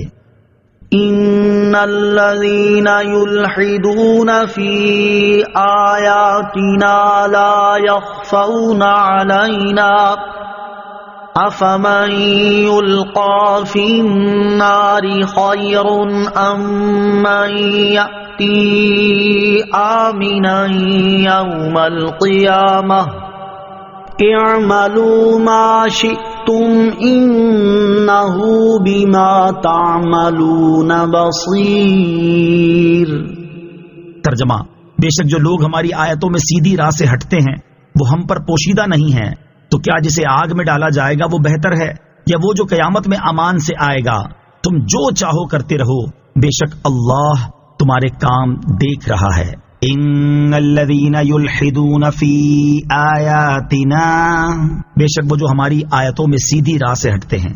اس سے پہلی آیتوں میں بیان ہوا کہ اللہ کریم کے دین کی طرف بلانا بہت بڑا منصب اور بہت اعلیٰ مرتبہ ہے، پھر بیان ہوا کہ اللہ کریم کی قدرت اور وحدانیت کے دلائل بیان کر کے بھی اللہ کریم کے دین کی طرف بلایا جاتا ہے، اور اب یہاں سے اللہ کریم کی آیتوں کے بارے میں ٹیڑھی راہ چلنے والوں کو ڈانٹا جا رہا ہے۔ چنانچہ اس آیت کا خلاصہ یہ ہے کہ بے شک وہ لوگ جو ہماری آیتوں میں سیدھی راہ سے ہٹتے ہیں وہ ہم سے چھپے ہوئے نہیں ہیں، ہم انہیں اس کی سزا دیں گے۔ تو کیا وہ ملحد کافر جسے آگ میں ڈالا جائے گا وہ بہتر ہے، یا وہ سچے عقیدے والا مومن جو قیامت میں امان سے آئے گا؟ بے شک یہ مومن ہی بہتر ہے۔ اور جب تم نے جان لیا کہ آگ میں ڈالا جانے والا اور قیامت کے دن امان پانے والا دونوں آپس میں برابر نہیں، تو اب تمہاری مرضی ہے کہ تم چاہے وہ کام کرو جن کی وجہ سے تمہیں جہنم کی آگ میں ڈال دیا جائے، یا وہ کام کرو جن کی وجہ سے تمہیں قیامت کے دن امان نصیب ہو، اور ان میں سے جس کام کو چاہو دوسرے پر ترجیح دو، کیونکہ تمہارے کاموں کا نفع یا نقصان تمہیں ہی ہوگا۔ اور یاد رکھو کہ بے شک اللہ کریم تمہارے کام دیکھ رہا ہے اور وہ تمہیں تمہارے اعمال کے مطابق جزا دے گا۔ اللہ کریم کی آیتوں میں الحاد کی مختلف صورتیں، مفسرین نے اللہ کریم کی آیتوں میں الحاد کی مختلف صورتیں بیان فرمائی ہیں۔ ان میں سے 3 صورتیں سماعت فرمائیے۔ نمبر 1، قرآن مجید کی آیات کی تعویل بیان کرنے میں صحیح اور سیدھی راہ سے عدول اور انحراف کرتے ہوئے انہیں باطل معانی پر محمول کرنا۔ نمبر 2، قرآن مجید کی آیات کے بارے میں ایسی باتیں کرنا یا انہیں سن کر ایسا کام کرنا جو ان کی شان کے لائق نہیں، جیسے انہیں جادو یا شعر بتانا یا انہیں جھٹلانا یا آیات کو سن کر شور و غل کرنا وغیرہ۔ نمبر 3، قرآن کریم میں بیان کیے گئے توحید و رسالت کے دلائل پر اعتراضات کرنا اور ان سے منہ پھیر لینا۔ اس آیت میں ان لوگوں کے لیے بڑی عبرت ہے جو قرآن کریم کی آیات کے اپنے مرضی کے مطابق معنی بیان کرتے ہیں اور قرآن کریم کے صحیح اور حقیقی معنی اور مفہوم سے ہٹ کر اپنی مرضی کی تعویلیں کرتے رہتے ہیں۔ اللہ کریم انہیں ہدایت اور عقل سلیم عطا فرمائے، آمین۔ بناوٹی اور جاہل صوفیہ کے لیے درس عبرت۔ اس آیت مبارکہ میں ان لوگوں کے لیے بھی بڑی عبرت ہے جو زہد و تقوی اور پرہیزگاری کا اظہار کرتے ہیں، کشف کے اونچے مراتب پر فائز ہونے اور الہام ہونے کا دعویٰ کرتے ہیں، لوگوں میں اپنی روحانیت اور کرامتوں کا بڑے منظم طریقے سے چرچا کرتے اور مالدار افراد کو اپنی طرف مائل کرنے کی کوششیں کرتے ہیں، علماء کرام کو حقارت کی نظر سے دیکھتے، ان سے عداوت اور دشمنی رکھتے اور لوگوں کو ان سے متنفر کرتے ہیں، علم اور معرفت کی حقیقی دولت سے خالی ہوتے ہیں اور اپنی رائے سے قرآن مجید کی تفسیر بیان کرتے اور احادیث کی اپنی طرف سے تشریح کرتے ہیں، نیز قرآن مجید کی آیات کے اپنی طرف سے ایسے باطنی معنی بیان کرتے ہیں جن کا باطل ہونا بالکل واضح ہوتا ہے۔ ایسے لوگوں کے لیے اس حدیث پاک میں بھی بہت عبرت ہے۔ چنانچہ حضرت ابو ہریرہ رضی اللہ تعالی عنہ سے روایت ہے اور یہ ترمذی شریف کی حدیث بھی ہے کہ نبی کریم علیہ الصلوۃ والسلام نے ارشاد فرمایا، آخری زمانے میں کچھ ایسے لوگ نکلیں گے جو دین کے ذریعے دنیا کمائیں گے، وہ لوگوں کے لیے بھیڑ کی نرم کھال کا لباس پہنیں گے، ان کی زبانیں چینی سے زیادہ میٹھی ہوں گی اور ان کے دل بھیڑیوں کے دلوں کی طرح ہوں گے۔ اللہ کریم ارشاد فرماتا ہے، کیا وہ میرے حلم اور میری طرف سے ملنے والی مہلت سے دھوکہ کھا رہے ہیں یا وہ میری مخالفت کر کے مجھ پر جرت کر رہے ہیں؟ مجھے اپنی قسم میں ان لوگوں پر ان میں سے ہی فتنہ مسلط کر دوں گا جو ان میں سے دانشور و سمجھدار لوگوں کو حیران کر دے گا۔ حضرت ملا علی قاری رحمۃ اللہ تعالی اس حدیث پاک کی شرح میں فرماتے ہیں کہ آخری زمانے میں کچھ ایسے لوگ ظاہر ہوں گے جو لوگوں کے سامنے دین کے احکام پر عمل کر کے دنیا والوں کو دھوکہ دیں گے اور ان سے دنیا کا مال بٹوریں گے، لوگوں کو دکھانے کے لیے اون کا لباس پہن کر صوفی بنیں گے، ان کے ساتھ نرمی سے گفتگو کریں گے اور ان کے سامنے عاجزی و انکساری کا اظہار کریں گے تاکہ لوگ انہیں عابد و زاہد، دنیا سے کنارہ کشی کرنے والا اور آخرت کی طرف رغبت کرنے والا سمجھیں، لوگ ان کے مرید بنیں اور ان کے حالات دیکھ کر ان کے معتقد بن جائیں۔ ان کی زبانیں تو چینی سے زیادہ میٹھی ہوں گی لیکن ان کے دل دنیا اور منصب کی محبت میں پرہیزگاروں اور خدا ترس علماء سے عداوت اور بغض رکھنے میں، جانوروں جیسی صفات اور شہوات کے غالب ہونے میں بھیڑیوں کی طرح سخت ہوں گے۔ اللہ کریم ارشاد فرمائے گا، کیا یہ جانتے نہیں کہ میں نے ڈھیل دے رہا ہوں اور یہ میرے عذاب سے بے خوف ہو کر دھوکہ کھا رہے ہیں؟ کیا یہ میری ناراضی اور میرے عذاب سے ڈرتے نہیں؟ اور کیا یہ لوگوں کے سامنے نیک اعمال کر کے انہیں دھوکہ دے کر میری مخالفت پر جرت کر رہے ہیں؟ مجھے اپنی ذات و صفات کی قسم، میں ان لوگوں پر ان میں سے ہی بعض افراد کو بعض پر غلبہ دے کر ایسا فتنہ مسلط کر دوں گا جسے دیکھ کر ان میں سے دانشور و سمجھدار شخص بھی حیران رہ جائے گا اور وہ اسے دور کرنے پر قادر نہ ہوگا اور نہ ہی اس سے خلاصی پا سکے گا اور نہ ہی اس سے کہیں فرار ہو سکے گا۔ اللہ کریم ایسے لوگوں کو اپنا خوف نصیب کرے اور اپنی بگڑی حالت سدھارنے کی توفیق عطا فرمائے، آمین۔ ان الذين كفروا بالذكر لما جاءهم وانه لكتاب عزيز۔ ترجمہ، بے شک جنہوں نے ذکر کا انکار کیا جب وہ ان کے پاس آیا ان کے لیے خرابی ہے، اور بے شک وہ عزت والی کتاب ہے۔ ان الذین کفروا بالذکر، بے شک جنہوں نے ذکر کا انکار کیا، یعنی جن لوگوں کے پاس قرآن کریم آیا اور انہوں نے اس کا انکار کیا اور اس پر اعتراضات کیے تو انہیں ان کے کفر کی سزا دی جائے گی، اور ان قریب انہیں جہنم کی آگ میں داخل کر دیا جائے گا۔ وَإِنَّهُ لَكِتَابٌ عَزِيزٌ، اور بے شک وہ عزت والی کتاب ہے۔ عزیز کے دو معنی ہیں، نمبر 1 غالب اور قاہر، نمبر 2 جس کی نظیر نہ پائی جا سکتی ہو۔ قرآن مجید اپنے دلائل کی قوت سے ہر ایک پر غالب ہے اور بے مثل بھی ہے، کیونکہ اولین و آخرین اس کا مقابلہ کرنے سے عاجز ہیں، اور ساری مخلوق مل کر بھی اس کی ایک صورت جیسی کوئی صورت نہیں بنا سکتی۔ لا يأتيه الباطل من بين يديه ولا من خلفه تنزيل من حكيم حميد۔ ترجمہ، باطل اس کے سامنے اور اس کے پیچھے کسی طرف سے بھی اس کے پاس نہیں آ سکتا۔ وہ قرآن اس کی طرف سے نازل کیا ہوا ہے جو حکمت والا، تعریف کے لائق ہے۔ لا یأتیہ الباطل من بین یدیہ ولا من خلفہ، باطل اس کے سامنے اور اس کے پیچھے سے بھی اس کے پاس نہیں آ سکتا، یعنی قرآن مجید باطل کی رسائی سے دور ہے اور کسی طرح اور کسی جہت سے بھی باطل اس تک راہ نہیں پا سکتا۔ یہ فرق تبدیلی اور کمی و زیادتی سے محفوظ ہے، اور شیطان اس میں تصرف کرنے کی قدرت نہیں رکھتا۔ جس چیز کے حق ہونے کا قرآن مجید حکم فرما دے اسے کوئی باطل نہیں کر سکتا، اور جس کے باطل ہونے کا قرآن کریم حکم فرما دے اسے کوئی حق قرار نہیں دے سکتا۔ اور قرآن عظیم اس رب تعالیٰ کی طرف سے نازل کیا ہوا ہے جو حکمت والا اور تعریف کے لائق ہے۔ ما يقال لك إلا ما قد قيل للرسل من قبلك إن ربك لذو مغفرة وذو عقاب أليم۔ ترجمہ، اے حبیب، آپ کو وہی بات کہی جاتی ہے جو تم سے پہلے رسولوں سے کہی گئی تھی، بے شک تمہارا رب بخشش والا اور دردناک عذاب والا ہے۔ ما يقال لك الا ما قد قيل للرسل من قبلك، آپ کو وہی بات کہی جاتی ہے جو تم سے پہلے رسولوں سے کہی گئی تھی۔ اس آیت کی تفسیر یہ ہے کہ اللہ تعالیٰ نے اپنے حبیب صلی اللہ تعالیٰ علیہ وسلم کو تسلی دیتے ہوئے ارشاد فرمایا کہ اے پیارے حبیب صلی اللہ تعالیٰ علیہ وسلم، آپ کافروں کی طرف سے پہنچنے والی اذیتوں پر صبر فرمائیں اور تسلی رکھیں، کیونکہ جس طرح آپ کو کافروں نے جادوگر اور کاہن وغیرہ کہا، اسی طرح آپ سے پہلے تشریف لانے والے انبیاء کرام علیہ الصلوۃ والسلام کو بھی ان کی قوموں کے کفار نے جادوگر وغیرہ کہا تھا، اور آپ کی طرح انہیں بھی جھٹلایا گیا تھا۔ بے شک جو توبہ کرے اور ایمان لائے اسے اللہ تعالیٰ بخشنے والا ہے، اور جو جھٹلانے پر ہی قائم رہے تو اسے اللہ پاک دردناک عذاب دینے والا ہے۔ اس لیے آپ اپنا معاملہ اللہ تعالیٰ کے سپرد فرما دیں، اور اللہ کریم نے تبلیغ کا جو حکم فرمایا ہے آپ اس میں مشغول رہیں۔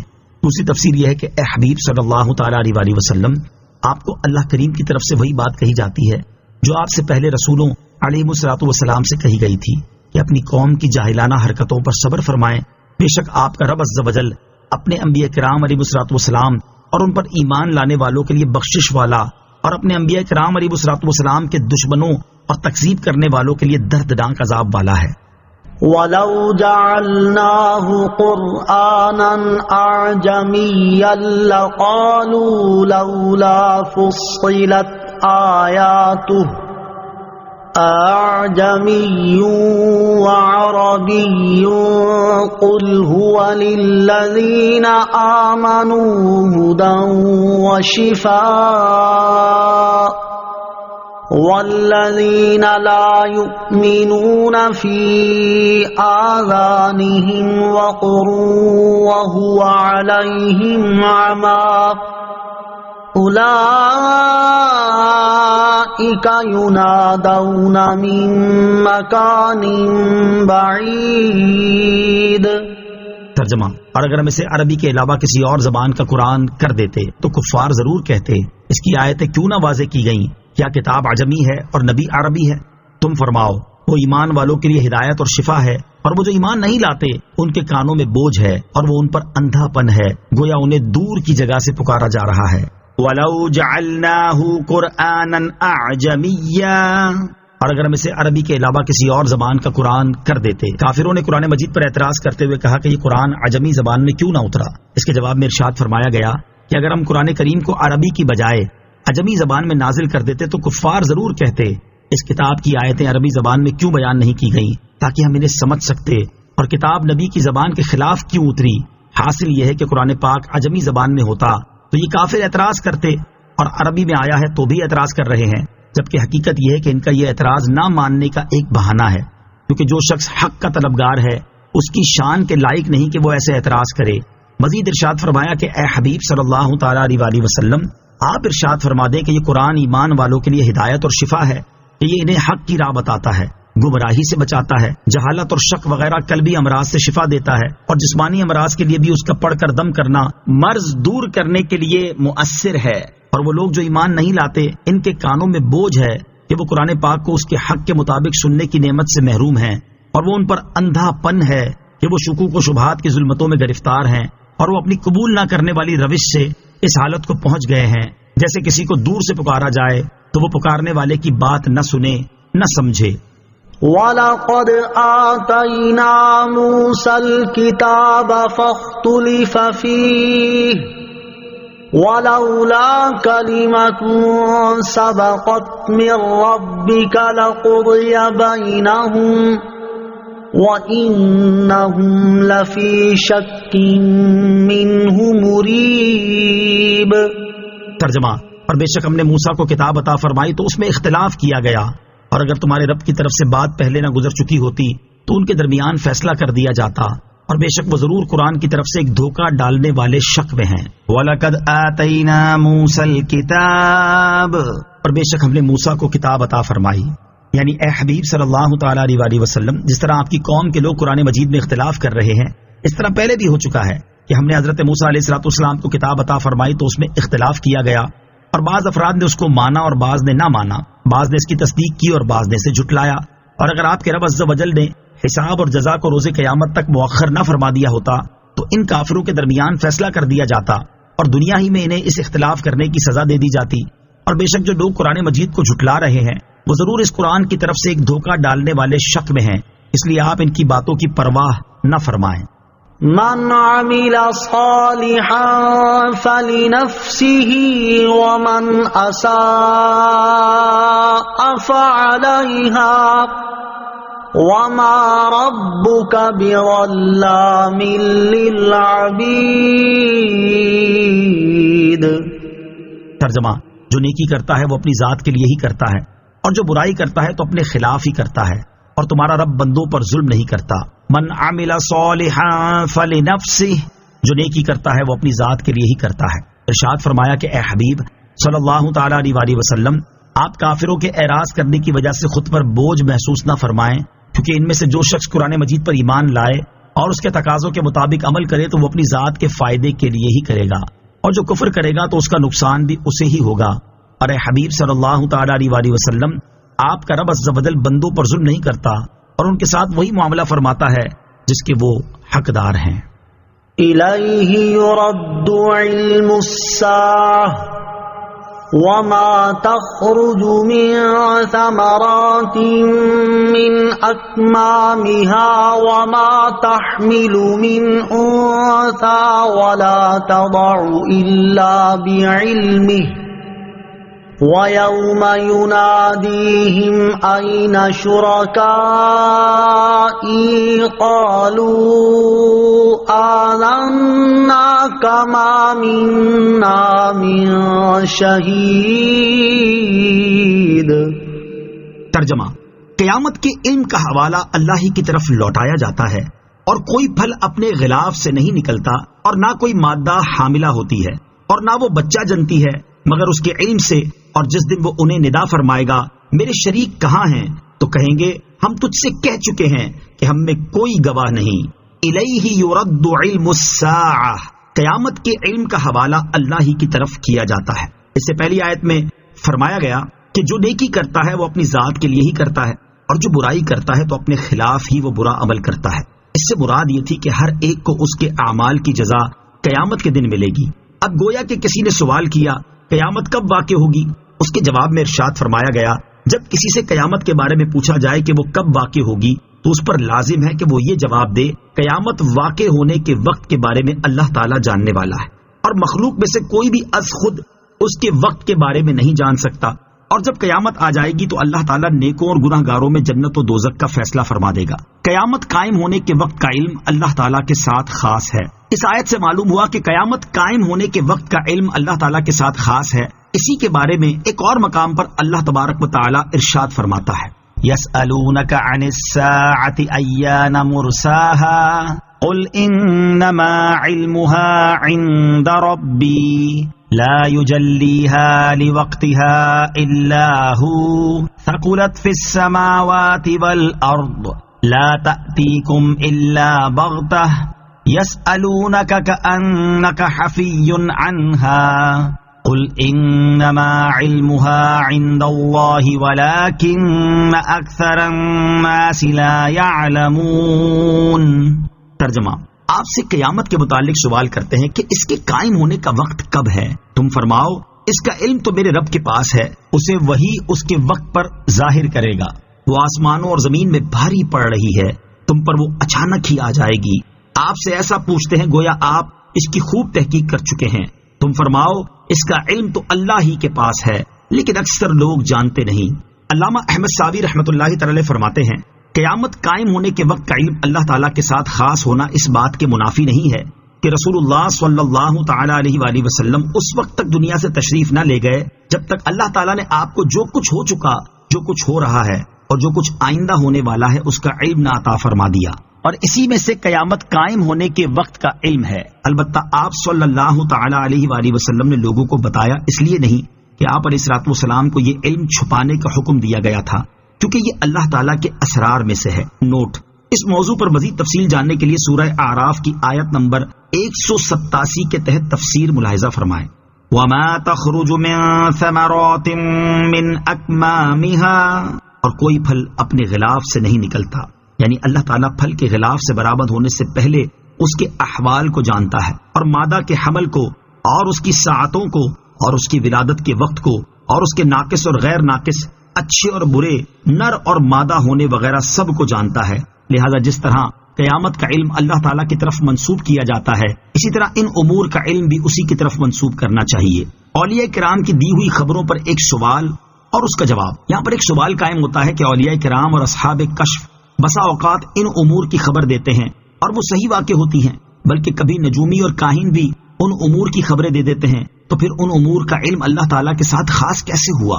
اس کا جواب یہ ہے کہ نجومی اور کاہنوں کی خبریں تو محض اٹکل کی باتیں ہیں جو اکثر و بیشتر غلط ہو جایا کرتی ہیں، اس لیے وہ علم ہی نہیں بلکہ بے حقیقت باتیں ہیں۔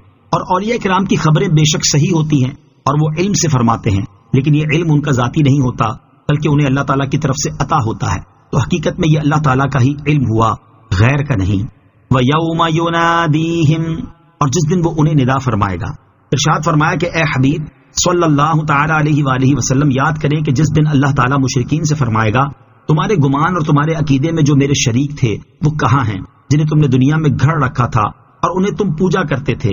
اس کے جواب میں مشرکین کہیں گے، اے اللہ عز و جل، ہم تجھ سے کہہ چکے ہیں کہ ہم میں ایسا کوئی گواہ نہیں جو آج یہ باطل گواہی دے کہ تیرا کوئی شریک ہے۔ آج ہم سب مومن اور تیری وحدانیت کا اقرار کرنے والے ہیں۔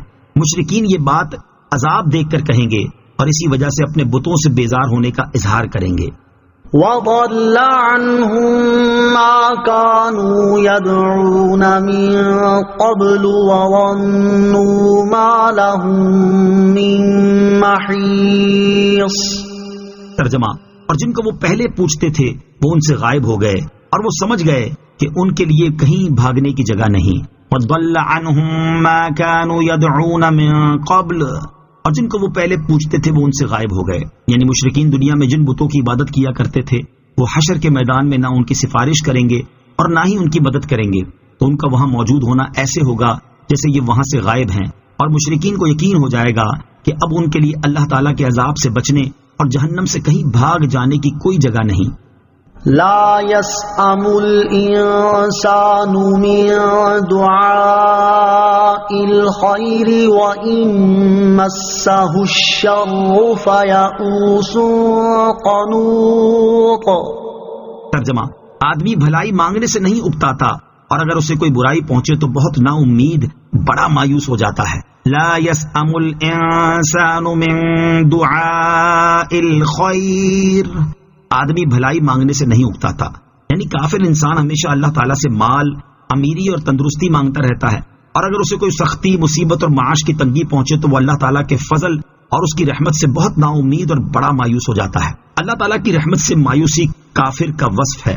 یاد رہے کہ اللہ تعالیٰ کی رحمت اور اس کے فضل سے مایوس ہو جانا کافر کا وصف ہے، جیسا کہ سورہ یوسف میں ہے، إِنَّهُ لَا يَيْأَسُ مِن رَّوْحِ اللَّهِ إِلَّا الْقَوْمُ الْكَافِرُونَ.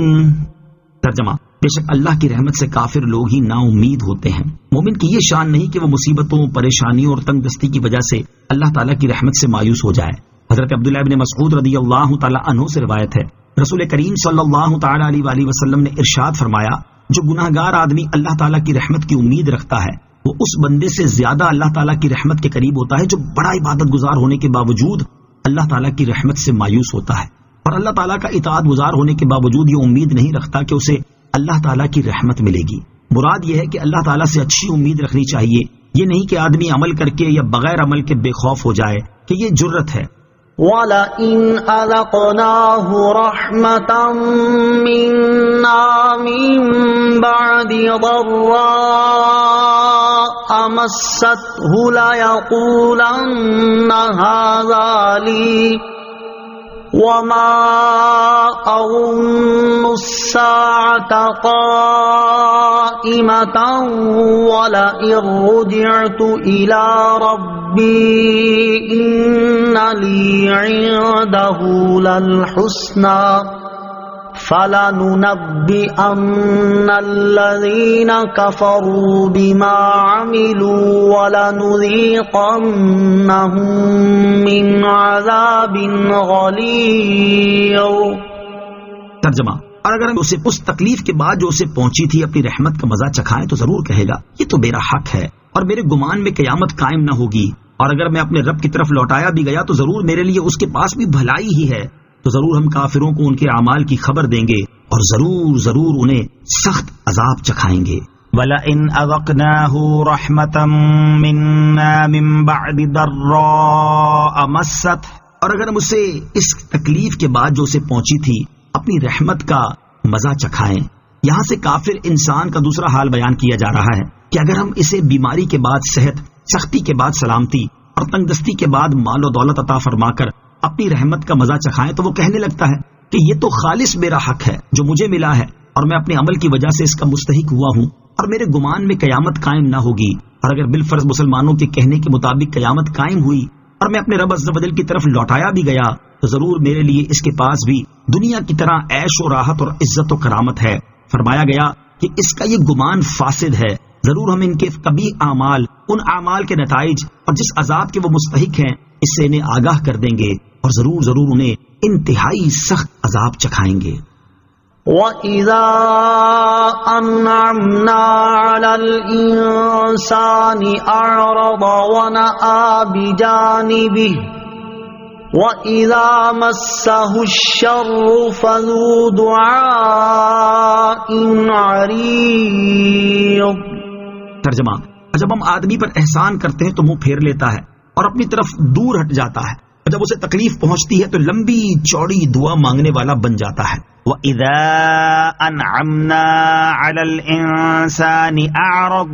اور جب ہم آدمی پر احسان کرتے ہیں تو منہ پھیر لیتا ہے. اس سے پہلی آیت میں کفار کے قبیح اقوال بیان کیے گئے اور اس آیت میں ان کے قبیح افعال بیان کیے جا رہے ہیں. چنانچہ ارشاد فرمایا کہ جب ہم کافر انسان پر احسان کرتے ہیں تو وہ اس احسان کا شکر ادا کرنے سے منہ پھیر لیتا ہے اور اس نعمت پر اترانے لگتا ہے اور نعمت دینے والے پروردگار کو بھول جاتا ہے اور اللہ تعالیٰ کی یاد سے تکبر کرتا ہے.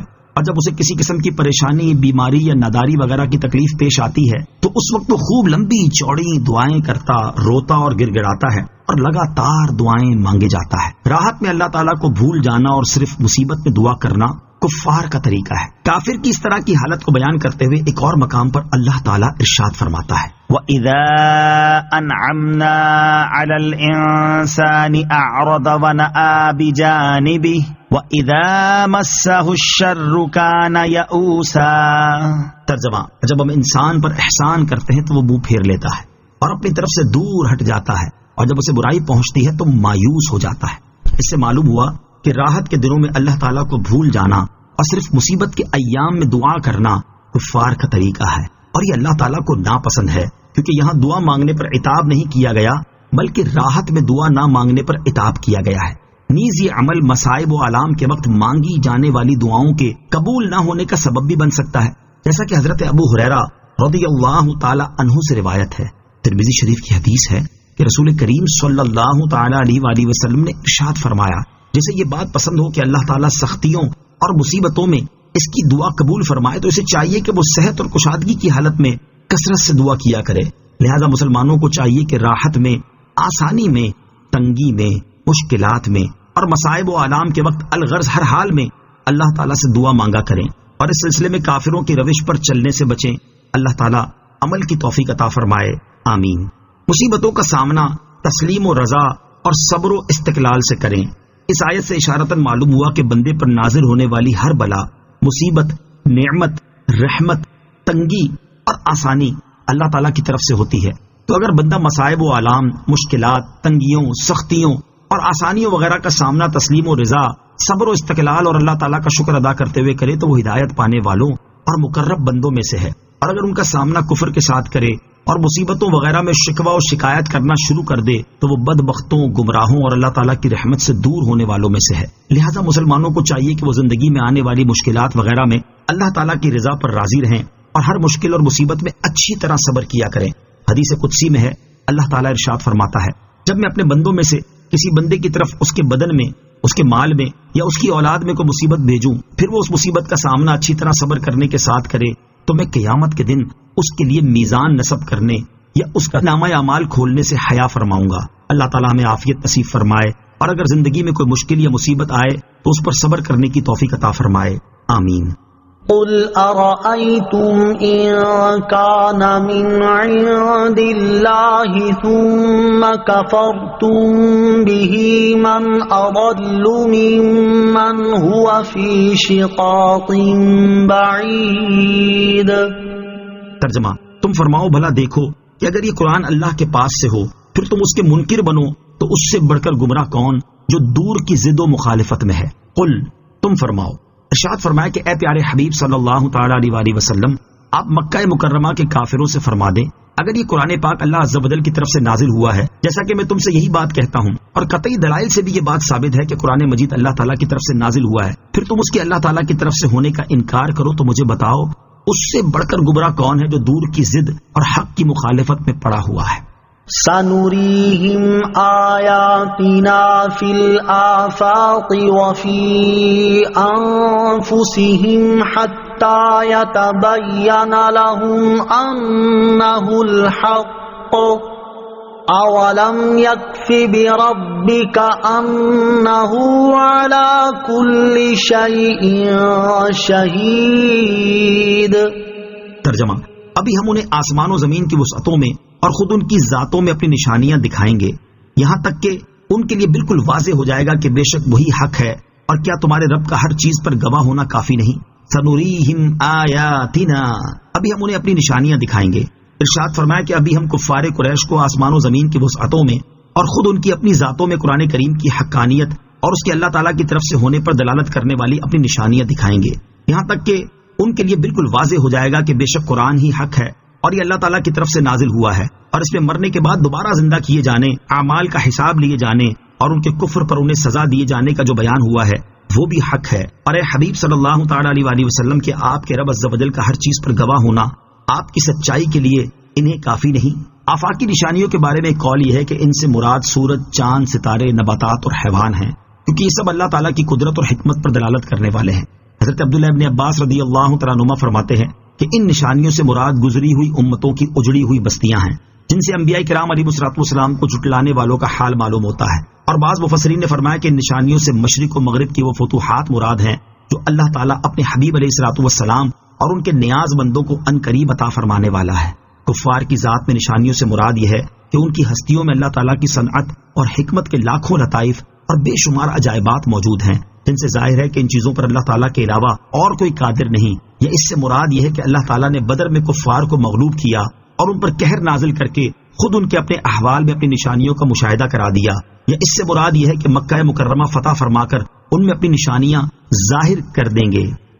الا انہم فی مریۃ من لقاء ربہم الا انہ بکل شیء محیط۔ ترجمہ: سن لو، بے شک یہ کافر اپنے رب سے ملنے کے متعلق شک میں ہیں، خبردار وہ ہر چیز کو گھیرے ہوئے ہیں۔ الا انہم فی مریۃ من لقاء ربہم، سن لو بے شک یہ کافر اپنے رب سے ملنے کے متعلق شک میں ہیں۔ ارشاد فرمایا کہ سن لو بے شک یہ کافر اپنے رب عز و جل سے ملنے کے بارے میں شک میں ہیں، کیونکہ وہ مرنے کے بعد دوبارہ زندہ کیے جانے اور قیامت کے قائل نہیں ہیں، اس لیے وہ اس میں غور و فکر کرتے ہیں، نہ اس کا علم رکھتے ہیں اور نہ ہی اس سے ڈرتے ہیں، بلکہ وہ ان کے نزدیک ایک باطل چیز ہے جس کی انہیں کوئی پرواہ نہیں، حالانکہ قیامت ضرور واقع ہوگی اور اس کے واقع ہونے میں کسی طرح کا کوئی شک نہیں۔ انہیں خبردار ہو جانا چاہیے کہ اللہ تعالیٰ اپنے علم اور قدرت سے ہر چیز کو گھیرے ہوئے ہے، کوئی چیز اس کے علم کے احاطے سے باہر نہیں اور اس کی معلومات کی کوئی انتہا نہیں، تو وہ انہیں ان کے کفر اور اپنے رب عز و جل سے ملنے کے متعلق شک کرنے پر سزا دے گا۔ شیطان آخرت کے بارے میں شک ڈال کر دھوکہ دیتا ہے۔ اس آیت میں بیان ہوا کہ کفار آخرت کے بارے میں شک میں مبتلا ہیں، البتہ کچھ مسلمانوں کی عملی حالت سے بھی یہی ظاہر ہوتا ہے کہ وہ بھی آخرت کے بارے میں دھوکے کا شکار ہیں، جیسا کہ امام محمد غزالی رحمۃ اللہ تعالی علیہ فرماتے ہیں، شیطان آخرت کے بارے میں شک ڈال کر اس کے ذریعے دھوکہ دیتا ہے، اور اس کا علاج یا تو تقلیدی یقین ہے یا باطنی بصیرت و مشاہدہ ہے، اور وہ لوگ جو اپنے عقائد اور زبان سے مومن ہیں، جب وہ اللہ تعالیٰ کے احکامات کو ضائع کر دیتے ہیں، نیک اعمال کو چھوڑ دیتے ہیں اور خواہشات اور گناہوں کا لباس پہن لیتے ہیں، تو اس دھوکے میں وہ بھی کفار کے ساتھ شریک ہو جاتے ہیں، کیونکہ انہوں نے دنیا کو آخرت پر ترجیح دی۔ البتہ مومن کا معاملہ ذرا ہلکا اور آسان ہے، کیونکہ اس کا ایمان اسے دائمی عذاب سے محفوظ رکھتا ہے، لہٰذا وہ جہنم سے نکل جائیں گے، اگرچہ وہ کچھ وقت کے بعد ہو، لیکن دھوکے میں یہ بھی ہیں۔ انہوں نے اس بات کا اعتراف کیا کہ آخرت دنیا سے بہتر ہے، لیکن اس کے باوجود وہ دنیا کی طرف مائل ہوئے اور اس کو ترجیح دی، اور کامیابی کے لیے محض ایمان کافی نہیں۔ اللہ تعالیٰ ارشاد فرماتا ہے، وَإِنِّي لَغَفَّارٌ لِّمَن تَابَ وَآمَنَ وَعَمِلَ صَالِحًا ثُمَّ اهْتَدَىٰ۔ ترجمہ: اور بے شک میں اس آدمی کو بہت بخشنے والا ہوں جس نے توبہ کی اور ایمان لایا اور نیک عمل کیا پھر ہدایت پر رہا۔ اور ارشاد فرمایا، ان رحمت اللہ قریب من المحسنین۔ ترجمہ: بے شک اللہ کی رحمت نیک لوگوں کے قریب ہے۔ پھر نبی اکرم صلی اللہ تعالی علیہ وسلم نے ارشاد فرمایا، احسان یہ ہے کہ اللہ تعالیٰ کی عبادت اس طرح کرو گویا تم اسے دیکھ رہے ہو، اور اللہ تعالیٰ ارشاد فرماتا ہے، والعصر ان الانسان لفی خسر الا الذین آمنوا وعملوا الصالحات وتواصوا بالحق وتواصوا بالصبر۔ ترجمہ کنز العرفان۔ زمانے کی قسم، بے شک آدمی ضرور نقصان میں ہے مگر جو ایمان لائے اور انہوں نے اچھے کام کیے اور ایک دوسرے کو حق کی تاکید کی اور ایک دوسرے کو صبر کی وصیت کی۔ تو پورے قرآن پاک میں مغفرت کا وعدہ ایمان اور نیک اعمال سے منسلک ہے، صرف ایمان کے ساتھ نہیں۔ تو وہ لوگ بھی دھوکے میں ہیں جو دنیاوی زندگی پر مطمئن اور خوش ہیں، اس کی لذات میں ڈوبے ہوئے اور اس سے محبت کرنے والے ہیں، اور صرف دنیاوی لذات کے فوت ہونے کے خوف سے موت کو ناپسند کرتے ہیں۔ اللہ تعالیٰ انہیں ہدایت اور عقل سلیم عطا فرمائے اور کثرت سے نیک اعمال کر کے اپنی آخرت کی تیاری کرنے کی توفیق عطا فرمائے، آمین۔ آمنت باللہ صدق اللہ العظیم۔